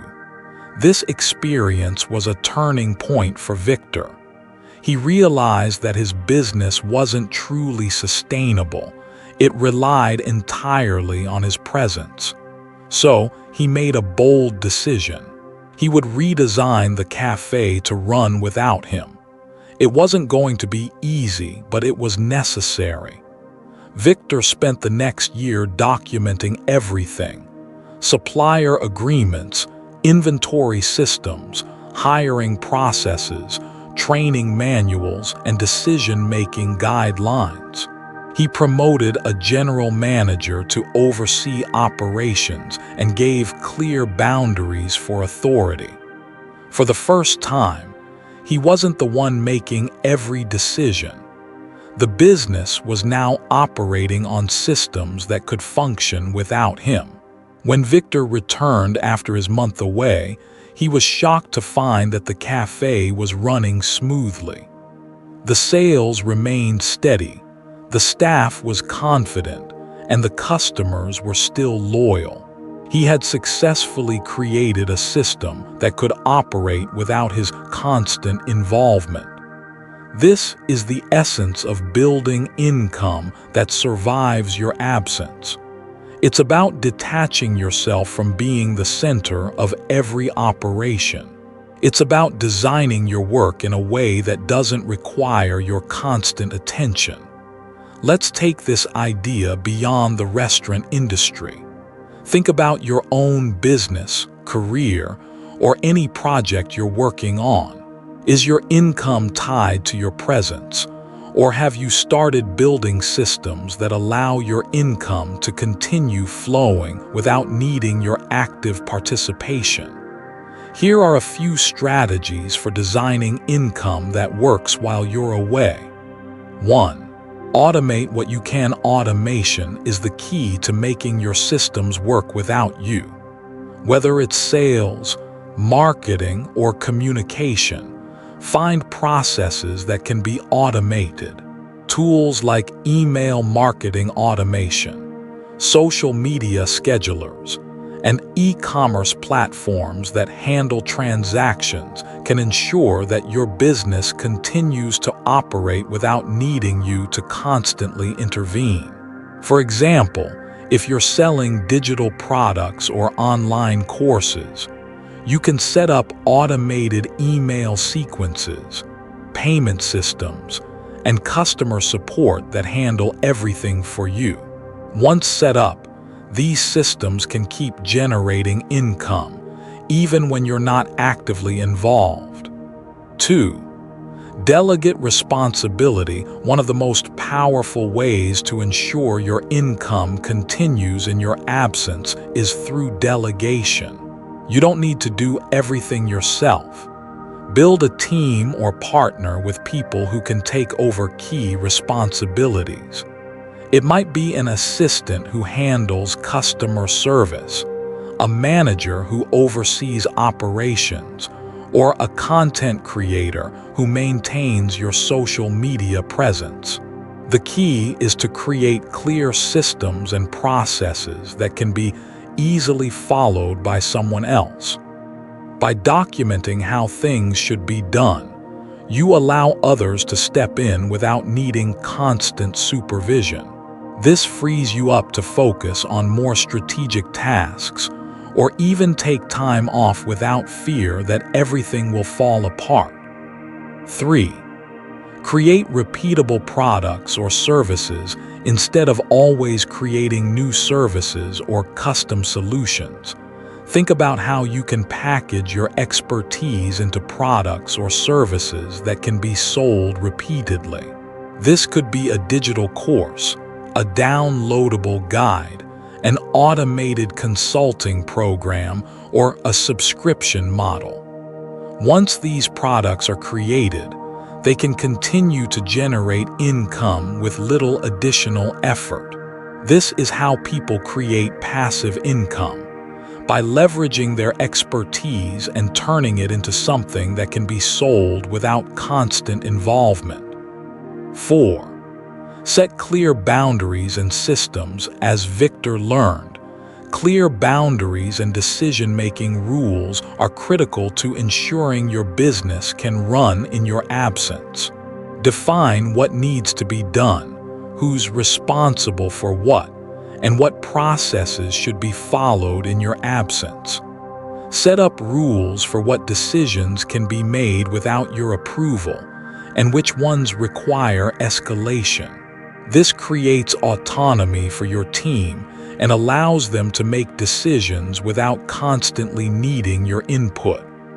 Over time, as the systems become more refined, your absence becomes less noticeable, and the business continues to thrive. 5. Build a referral system if you're providing services. A great way to ensure that new business keeps coming in is by building a referral system. This could be as simple as asking satisfied clients for testimonials or creating a system where clients refer others in exchange for discounts or incentives. For example, if you're a consultant or a coach, set up an automated email that asks for referrals after a successful engagement. You can also partner with other professionals in complementary fields to create a steady stream of inbound leads without needing to prospect actively. The shift from dependency to independence ultimately. The goal of designing income that survives your absence is to shift from dependency to independence. If you're the only one driving your income, your work becomes fragile. If you're sick, take a vacation, or need time off, everything stops. But if you've designed systems that work independently of you, your income becomes more secure, and your time becomes more flexible. Just like Victor, you can create a structure that allows you to step away and let the system carry on without you. And when you're not constantly putting out fires, you can begin to think more strategically about the long-term vision for your life and business. Want to learn more about how to design systems that work without you? Start thinking about the systems you can automate or delegate today. If you're ready to take the next step, subscribe to Blue Wave Audiobook for more practical advice on building income that sustains you, even when you're not working. In the next chapter, we'll explore how to take the systems you've created and move from simply surviving to truly thriving. Stay tuned to learn how you can unlock the full potential of your systems and scale them for even greater success. Chapter 12. From surviving to thriving, you've done the hard work. You've learned how to build systems that can operate without your constant presence. You've automated processes, delegated tasks, and started creating assets that generate income while you sleep. But here's the big question now. How do you take these systems from simply surviving to truly thriving? Survival is the first step, but thriving, that's where the magic happens. If you've created a system that functions without you, you've already achieved something remarkable. But there's a whole new level you can reach. Thriving isn't just about making things run smoothly. It's about maximizing potential. It's about scaling your systems, improving efficiency, and creating opportunities that weren't even possible when you were working harder, not smarter. This is where you begin to take your systems from something that's just okay to something that works in overdrive. The goal is to create exponential growth, where your systems don't just survive, they thrive and keep growing, even when you're not actively pushing them forward. Let's break down what it takes to go from survival mode to thriving mode. 1. Scale your systems for bigger impact. Once your system is functional and automated, it's time to scale it. Scaling means making the system work for a larger audience, a wider range of problems, or a more significant revenue stream. For example, if you've created a digital product, you might have started by offering it to a small group of people or a specific niche. But now, You can scale it by reaching out to a larger market. Perhaps you could start targeting other industries, growing your marketing efforts, or expanding your distribution channels. Scaling doesn't just happen automatically. It requires a strategic approach. Identify the bottlenecks. Every system has some areas that become points of friction as it grows. Is there an aspect of your system that slows down when more people use it? Maybe your server isn't powerful enough, or your fulfillment process needs more staff. Find these weak points and fix them. Expand your capacity. Once you've identified where the bottlenecks are, it's time to expand. This might mean increasing your production capacity, investing in better tools, hiring more help, or even raising capital to fund your growth. This is where your infrastructure becomes incredibly important. Refine and improve. Just because a system works doesn't mean it's perfect. You can always improve. This is where iteration comes in. The more you refine, the better your system becomes. Scaling is about optimizing everything so it runs smoothly and can handle increased demand. 2. Leverage feedback and data to drive improvement when your systems are running. Don't just sit back and relax. Instead, actively monitor your system's performance and gather feedback. This is where data becomes invaluable. The more you know about how your system is functioning, the better you can adjust and improve. For example, if you're running an online course, you might monitor how many people are completing the course, how long they're staying engaged with the material, what questions or issues they're raising. Where people are dropping off. This feedback allows you to make adjustments that will improve the experience for your users and make your system more efficient. For example, maybe people are struggling with a specific module of your course. You can tweak the content to make it clearer or offer additional resources. This process is called iterative improvement. It's a never-ending cycle of refinement, and it's critical for thriving systems. As you scale, your system will inevitably run into new challenges, but with constant feedback and iteration, you can continue to make progress. 3. Create multiple streams of income. You've already built one system that works for you. Now it's time to think bigger and create multiple streams of income. You don't want to rely on just one source of income because it limits your opportunities and increases your risk. Here's how you can diversify your income streams. Leverage existing systems. Take the systems you've already built and replicate them. If you've created a successful digital product, consider creating similar products in other niches. If you've developed a course on one topic, think about expanding your content into other areas of expertise. Develop new income models. Once your primary system is functioning smoothly, look for additional ways to monetize your expertise. You could offer consulting, run live workshops, or develop a subscription model. Think of ways to create ongoing income that doesn't depend on one-time transactions. Automate marketing. To support multiple streams of income, it's essential to have an automated marketing system in place. Once your income systems are created, your marketing can be automated to keep things flowing even when you're not actively working. Use tools like email marketing, social media scheduling, and automated advertising campaigns to keep your message in front of potential customers. This approach doesn't just increase your income, it gives you freedom. You won't be reliant on one project or system for your financial security.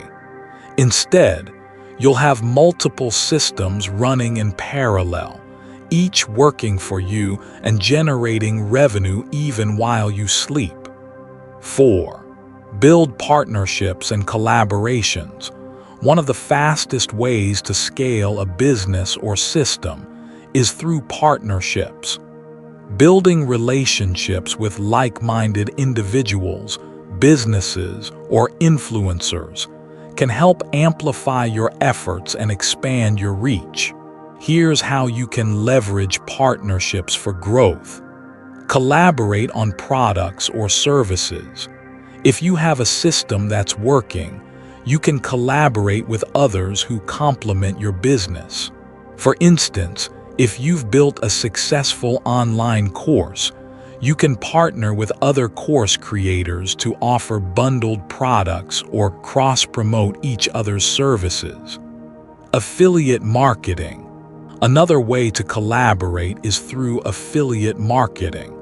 If your product or service is something that others can promote, offer them a commission for every sale they bring in.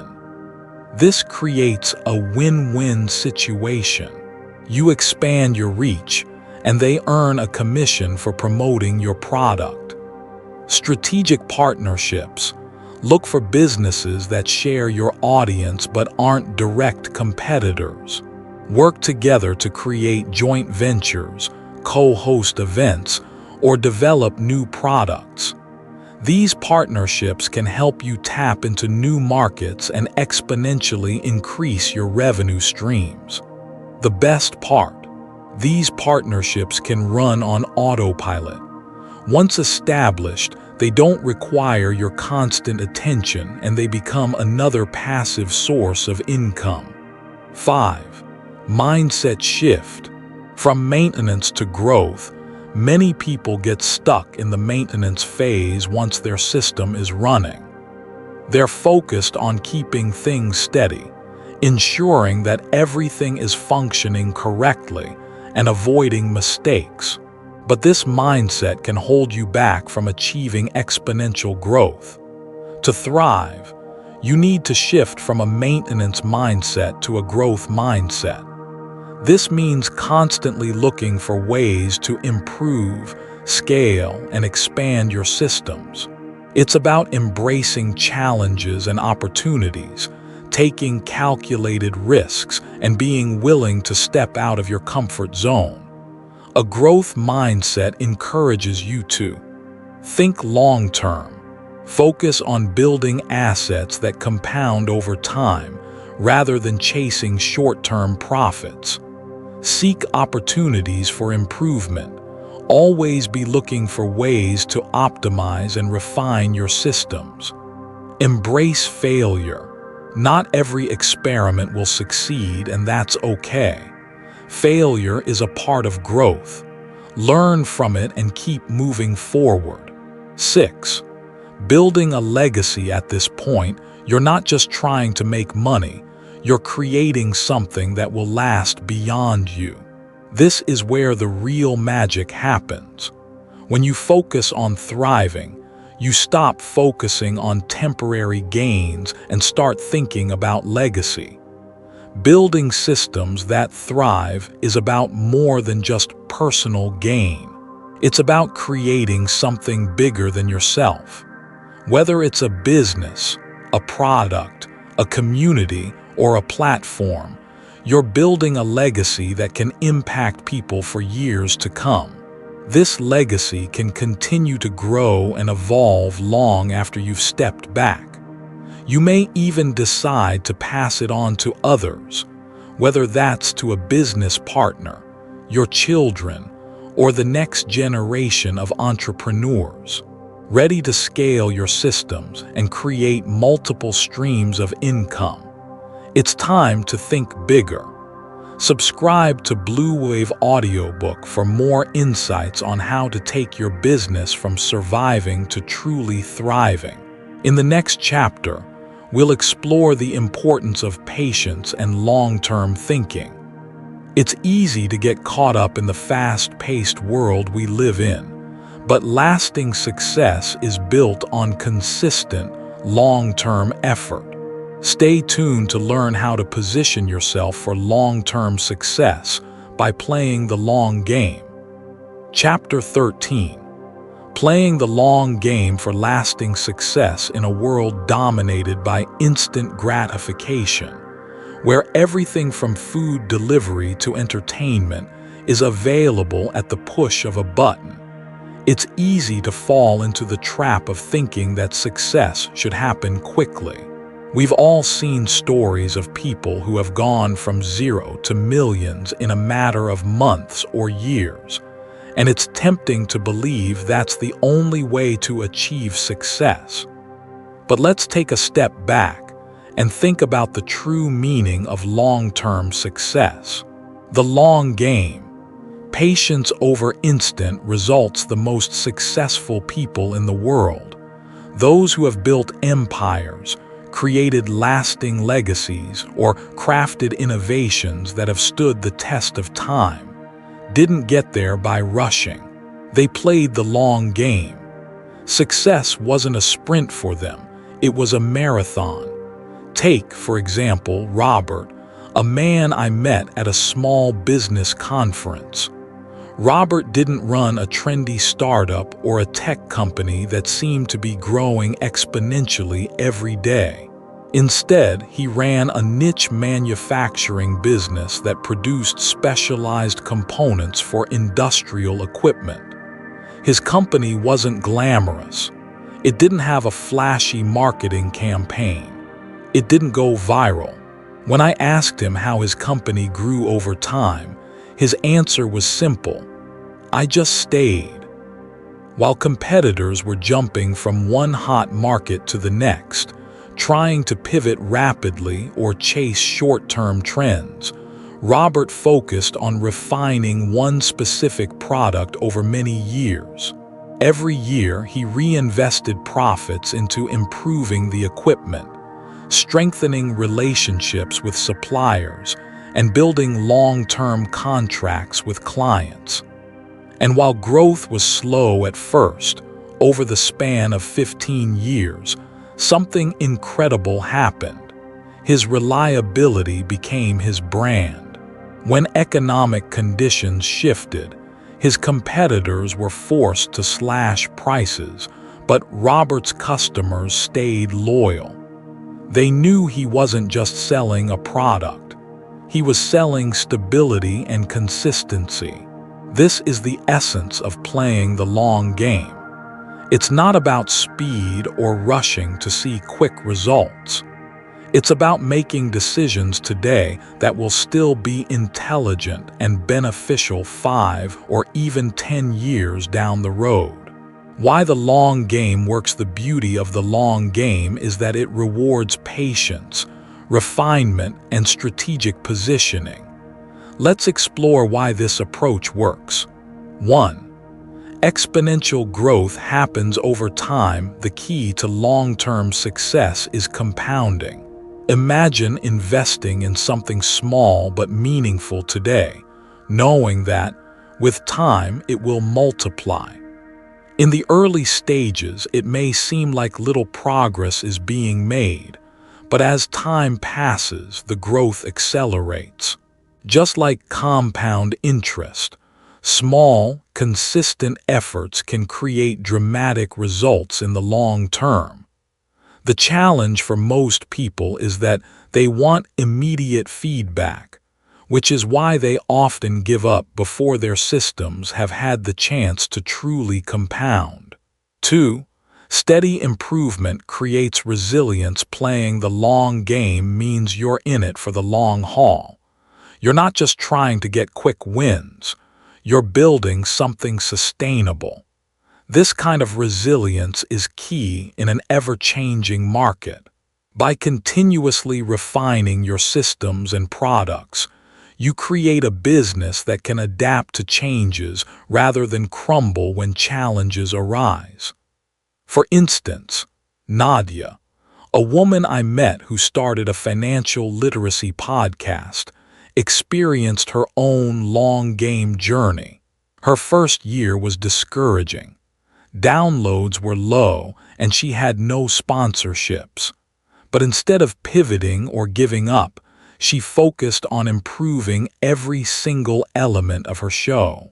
Over the course of 3 years, her podcast went from being a small, obscure project to becoming a respected voice in her niche.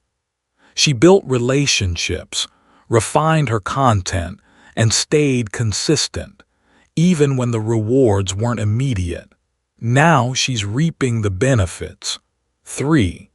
Trust is built over time. One of the most powerful advantages of the long game is trust. Success isn't just about showing up, it's about showing up consistently. When people see that you are reliable, they start to trust you.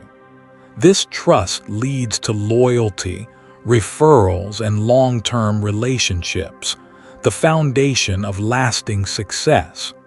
The beauty of this process is that trust compounds too.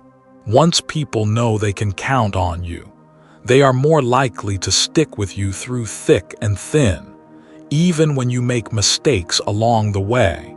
How to shift from short-term thinking to long-term vision now that we know the advantages of the long game. The real question is, how do you shift your thinking from focusing on quick wins to focusing on long-term growth? It's all about perspective. 1. Make strategic, long-term decisions instead of focusing on the immediate benefits. Start making decisions that will help you down the line. For example, think about how you can invest in systems that will yield returns for years to come. Can you build a product or service that will continue to be valuable for months or even years after its creation? Can you automate systems to run on their own? Robert didn't choose to chase the latest trends. He decided to focus on improving his product and system steadily. This gave him the competitive advantage over businesses that were constantly shifting their focus. 2.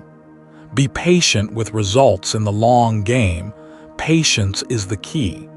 It's easy to get frustrated when you don't see immediate results, but it's important to remember that true success takes time. The businesses and systems that thrive are the ones that stay the course even when it feels like nothing is happening. Think about the compounding interest analogy again. In the beginning, you might not see much growth, but over time, that slow, steady growth turns into something significant. Stay consistent, and the results will come. 3. Focus on building systems that last. The main focus should be on creating systems that work long-term. Whether you're building a product, a service, or a platform, the idea is to build something that doesn't need constant effort to sustain it. Once you get the systems in place, they can grow and improve on their own without needing your constant involvement. 4. Embrace failure and learn from it. The long game isn't always easy. There will be obstacles, failures, and setbacks, but these are all part of the process. Embrace failure as an opportunity to learn and improve. The key to long-term success is resilience. When you hit a bump in the road, you don't quit.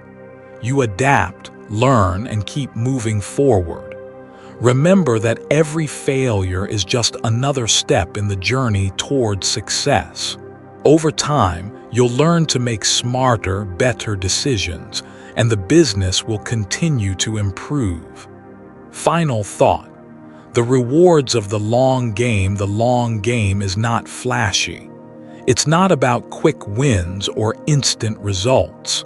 It's about patience, consistency, and the steady accumulation of value over time. But the rewards are worth it.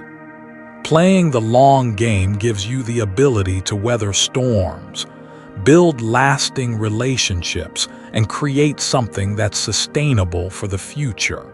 If you focus on long-term growth, you'll eventually find yourself in a position where you're not just surviving, you're thriving. Are you ready to stop chasing short-term success and start playing the long game? If you're ready to build systems that will serve you for years to come, subscribe to Blue Wave Audiobook and start applying the principles of long-term growth today. In the next chapter, we'll discuss how changing your identity from a worker to a creator can unlock new possibilities for you. Stay tuned to explore how redefining your role in life can open up doors to opportunities you've never imagined. Chapter 14: The identity shift that changes everything as you embark on your journey of creating systems, automating processes, and building lasting wealth. One truth becomes clear.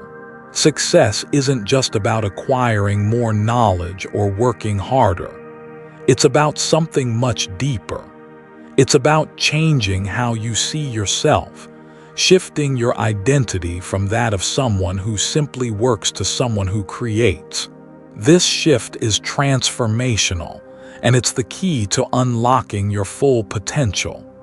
This chapter will delve into how identity plays a crucial role in the systems you build. When you change your identity, you change the way you approach your work, your life, and your business. It's not just about what you do anymore. It's about who you are. Understanding the power of identity, the moment you decide that you are no longer just a cog in someone else's machine, is the moment everything changes. This is what I call the identity shift, the transformation from being someone who only reacts to life to someone who actively shapes it. It's about moving from a mindset of passivity to one of creation.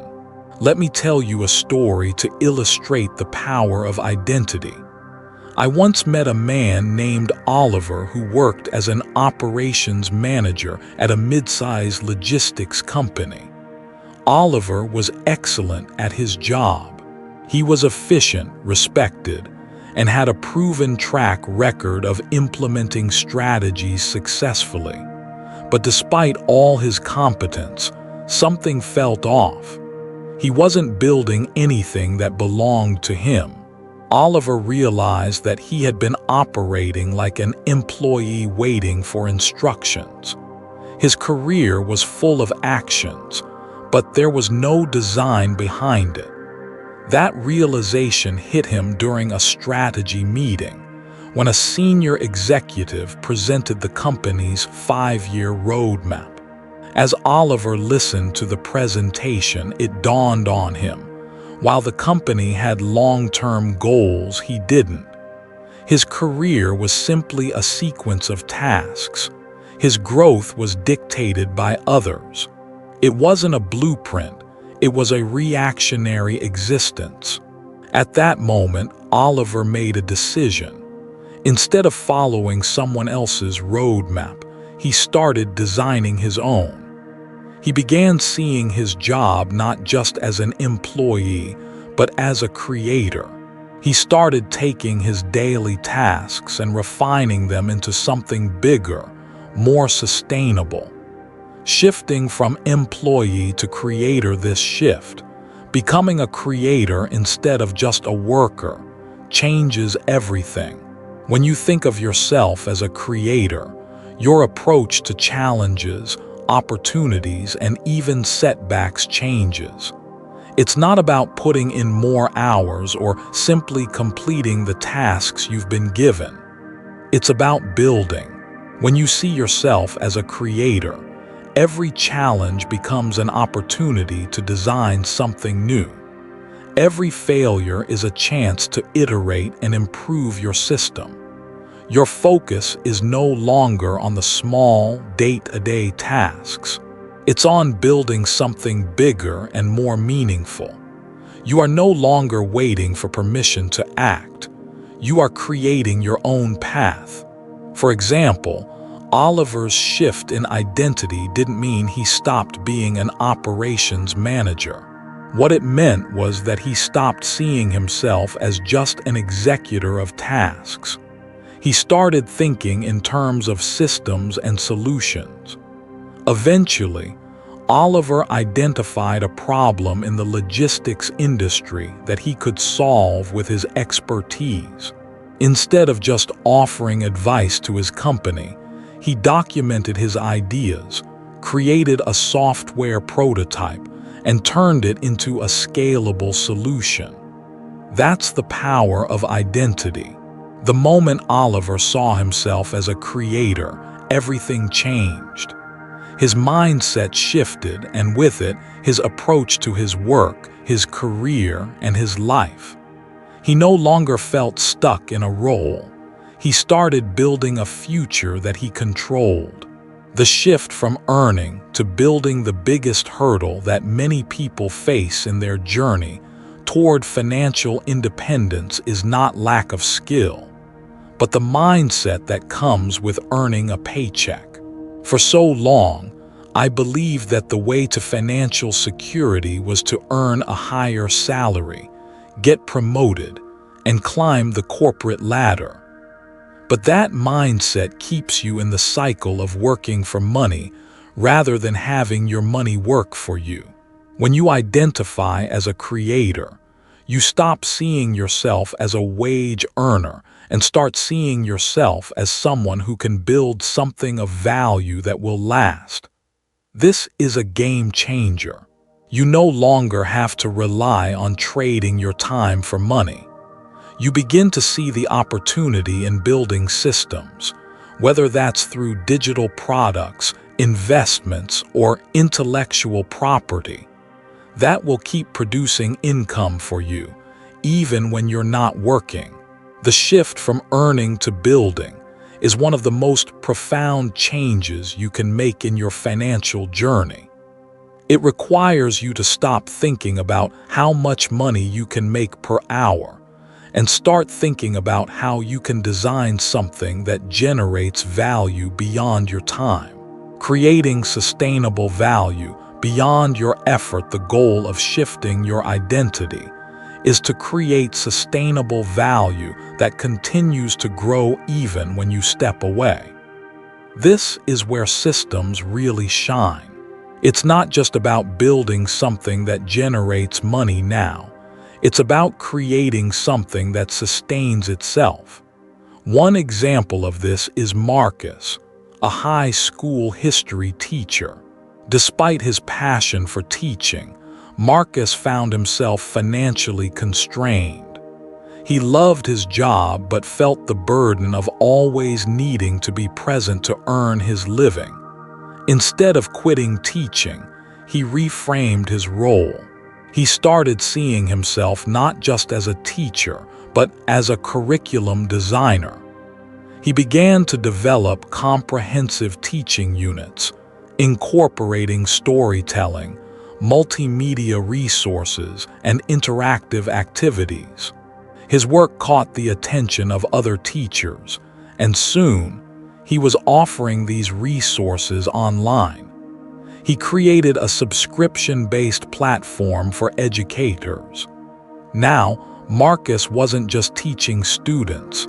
He was building a system that could help thousands of teachers and students while generating passive income. Marcus didn't abandon his profession. He expanded his identity. This identity shift allowed him to not only create value for himself but for others as well. And the best part, his system continued to generate value, even when he wasn't actively working on it. The emotional power of identity, this identity shift, doesn't just change how you work. It changes how you feel about your work. When you identify as a creator, you feel empowered. You feel like you're building something meaningful that has purpose. Your work doesn't feel like just another task you have to complete. It feels like something you own. And that ownership is incredibly fulfilling. When you create something that has value, something that operates independently of your daily effort, you are no longer tied to a specific place, role, or person. You have the ability to step back and know that what you've built will continue to provide for you. How to make the shift? Making this shift from worker to creator takes time and intentionality. Here are some steps you can take to start the process. 1. Change your self-talk. Stop seeing yourself as just an employee.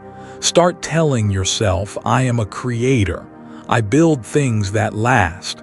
2. Look for opportunities to build. Every project you work on is an opportunity to create something bigger.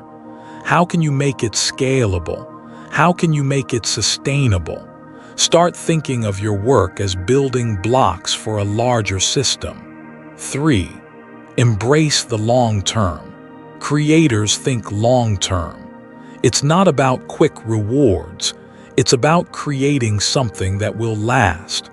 Start taking actions that are designed to provide long-term benefits rather than immediate gratification. 4. Document and systematize. As a creator, it's essential to document your ideas, processes, and systems. Write them down, refine them, and make them reusable. The more you document, the easier it is to create something scalable. 5. Focus on what you can control. Stop waiting for permission. Stop relying on external validation. Focus on the things you can control and start creating your own opportunities. Are you ready to shift from being a worker to becoming a creator? Start by changing your mindset today and begin building something that will last.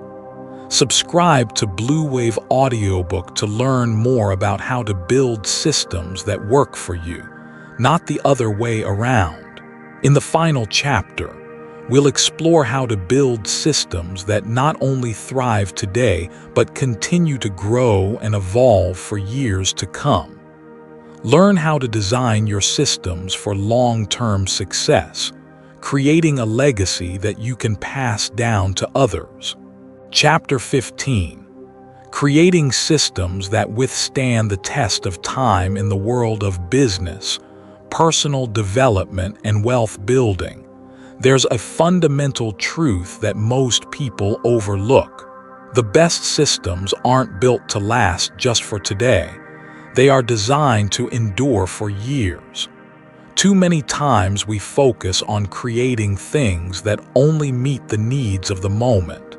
We chase after quick wins and immediate gratification, but the truly successful systems, those that build legacies, create lasting impact, and generate wealth, are designed to outlast their creators. In this final chapter, we're going to explore how to build systems that stand the test of time.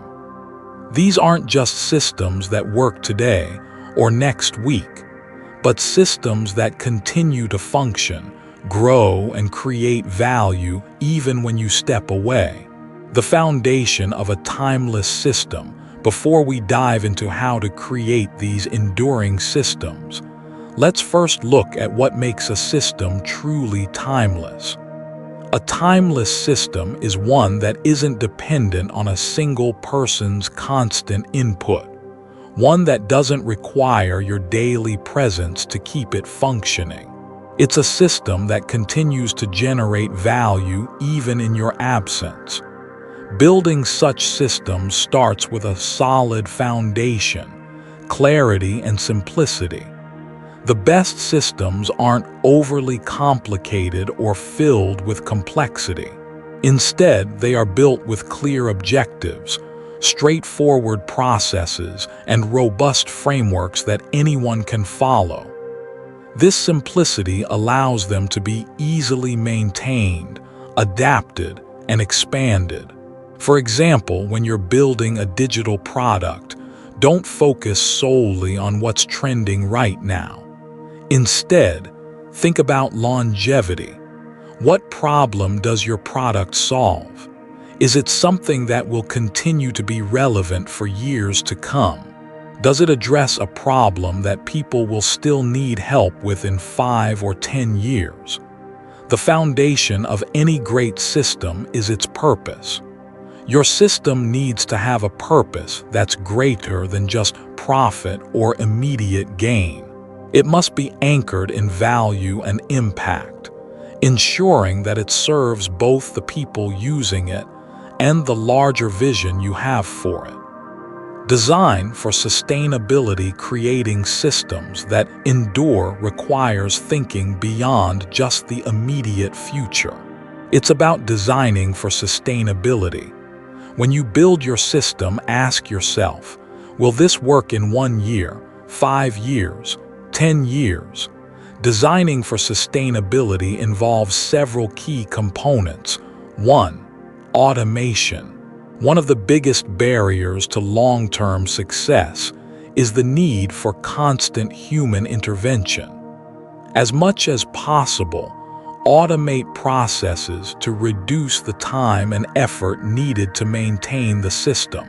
Whether it's automating your financial processes, your content distribution, or customer service, the more you can automate, the more time you free up to work on expanding or improving the system. 2. Documentation. This is a critical part of building a timeless system. When you document your processes, your knowledge, and your systems, you ensure that even when you step away, others can pick up where you left off. Detailed documentation serves as a roadmap for anyone who needs to work within your system, making it easier to sustain and scale. 3. Delegation. At some point, you need to pass the torch. A truly successful system can't depend entirely on you to function. Delegate tasks and responsibilities to others to keep the system running smoothly. This frees up your time and helps you expand the system more effectively. 4. Scalability. A timeless system should be able to grow and evolve with your needs. What works today may not be enough tomorrow. As your business or project expands, your system should be able to handle that growth without breaking down. Scalability is a key feature of any system designed to last. For example, consider Victor, the cafe owner I mentioned earlier. When he started out, he was the backbone of the business. Everything from managing suppliers to overseeing staff was his responsibility. But when a health scare forced him to step away, he realized the flaws in his business model. He could no longer be the one holding everything together. To create a system that would stand the test of time, Victor decided to document everything: his supplier agreements, his training processes, his decision-making rules, and delegate authority to others. The result: his cafe continued to run smoothly and profitably even when he was gone. The system had been designed to function independently of him. Trust the process, not the outcome. One of the most important lessons in creating a lasting system is understanding that success doesn't happen overnight. It's easy to get discouraged when progress seems slow, but the reality is that systems grow quietly. At first, you may not see dramatic results, but that doesn't mean your system isn't working. It's growing beneath the surface. The key to long-term success is trusting the process. Building systems takes time. It requires patience and commitment. Don't be discouraged by slow progress.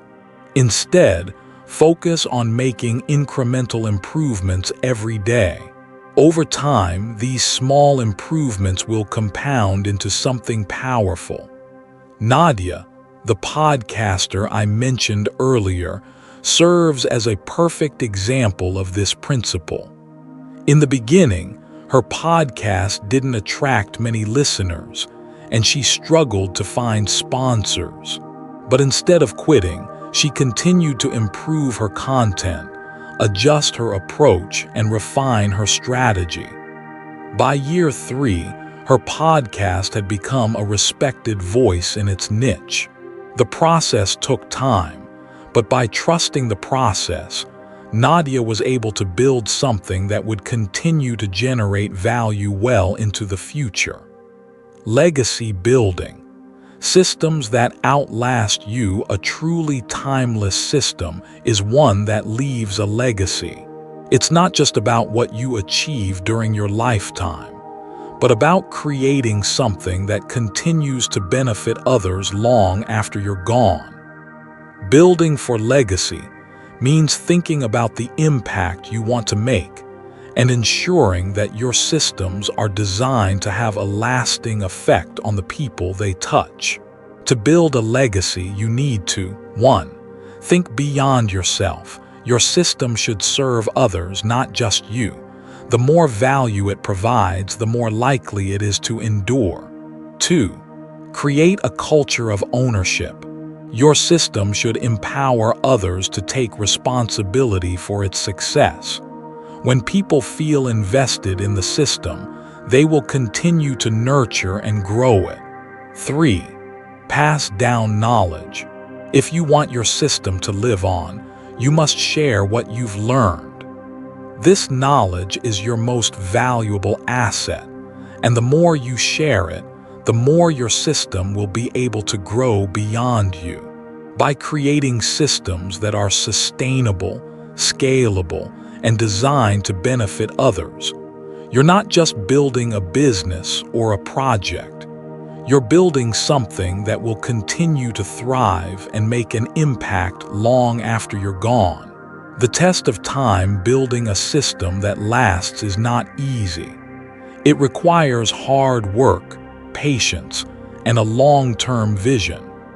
But when you design your system with purpose and clarity, focus on scalability and sustainability, and trust the process, you'll create something that will stand the test of time. Your systems are the foundation for your future. They are what will carry you through challenges, sustain your success, and leave a legacy for future generations. So, as you move forward, remember, the systems you build today will shape your future tomorrow. If you're ready to start building systems that will stand the test of time, subscribe to Blue Wave Audiobook and begin your journey to creating lasting success. Don't just work harder, work smarter, and design systems that will grow with you. Final reflections. The power of identity and systems. As we conclude this journey, remember, systems are the key to long-term success. They are the foundation of financial freedom, personal growth, and lasting impact. When you shift your identity from worker to creator, when you focus on building systems that stand the test of time, you unlock the potential for a life that's not only successful but also meaningful. Now the next step is yours. What will you build today? Thank you for listening to this audiobook. If it inspired you, consider sharing it with someone who could benefit from these ideas. And remember, the journey of building systems and creating lasting success starts with a single decision. Make yours today.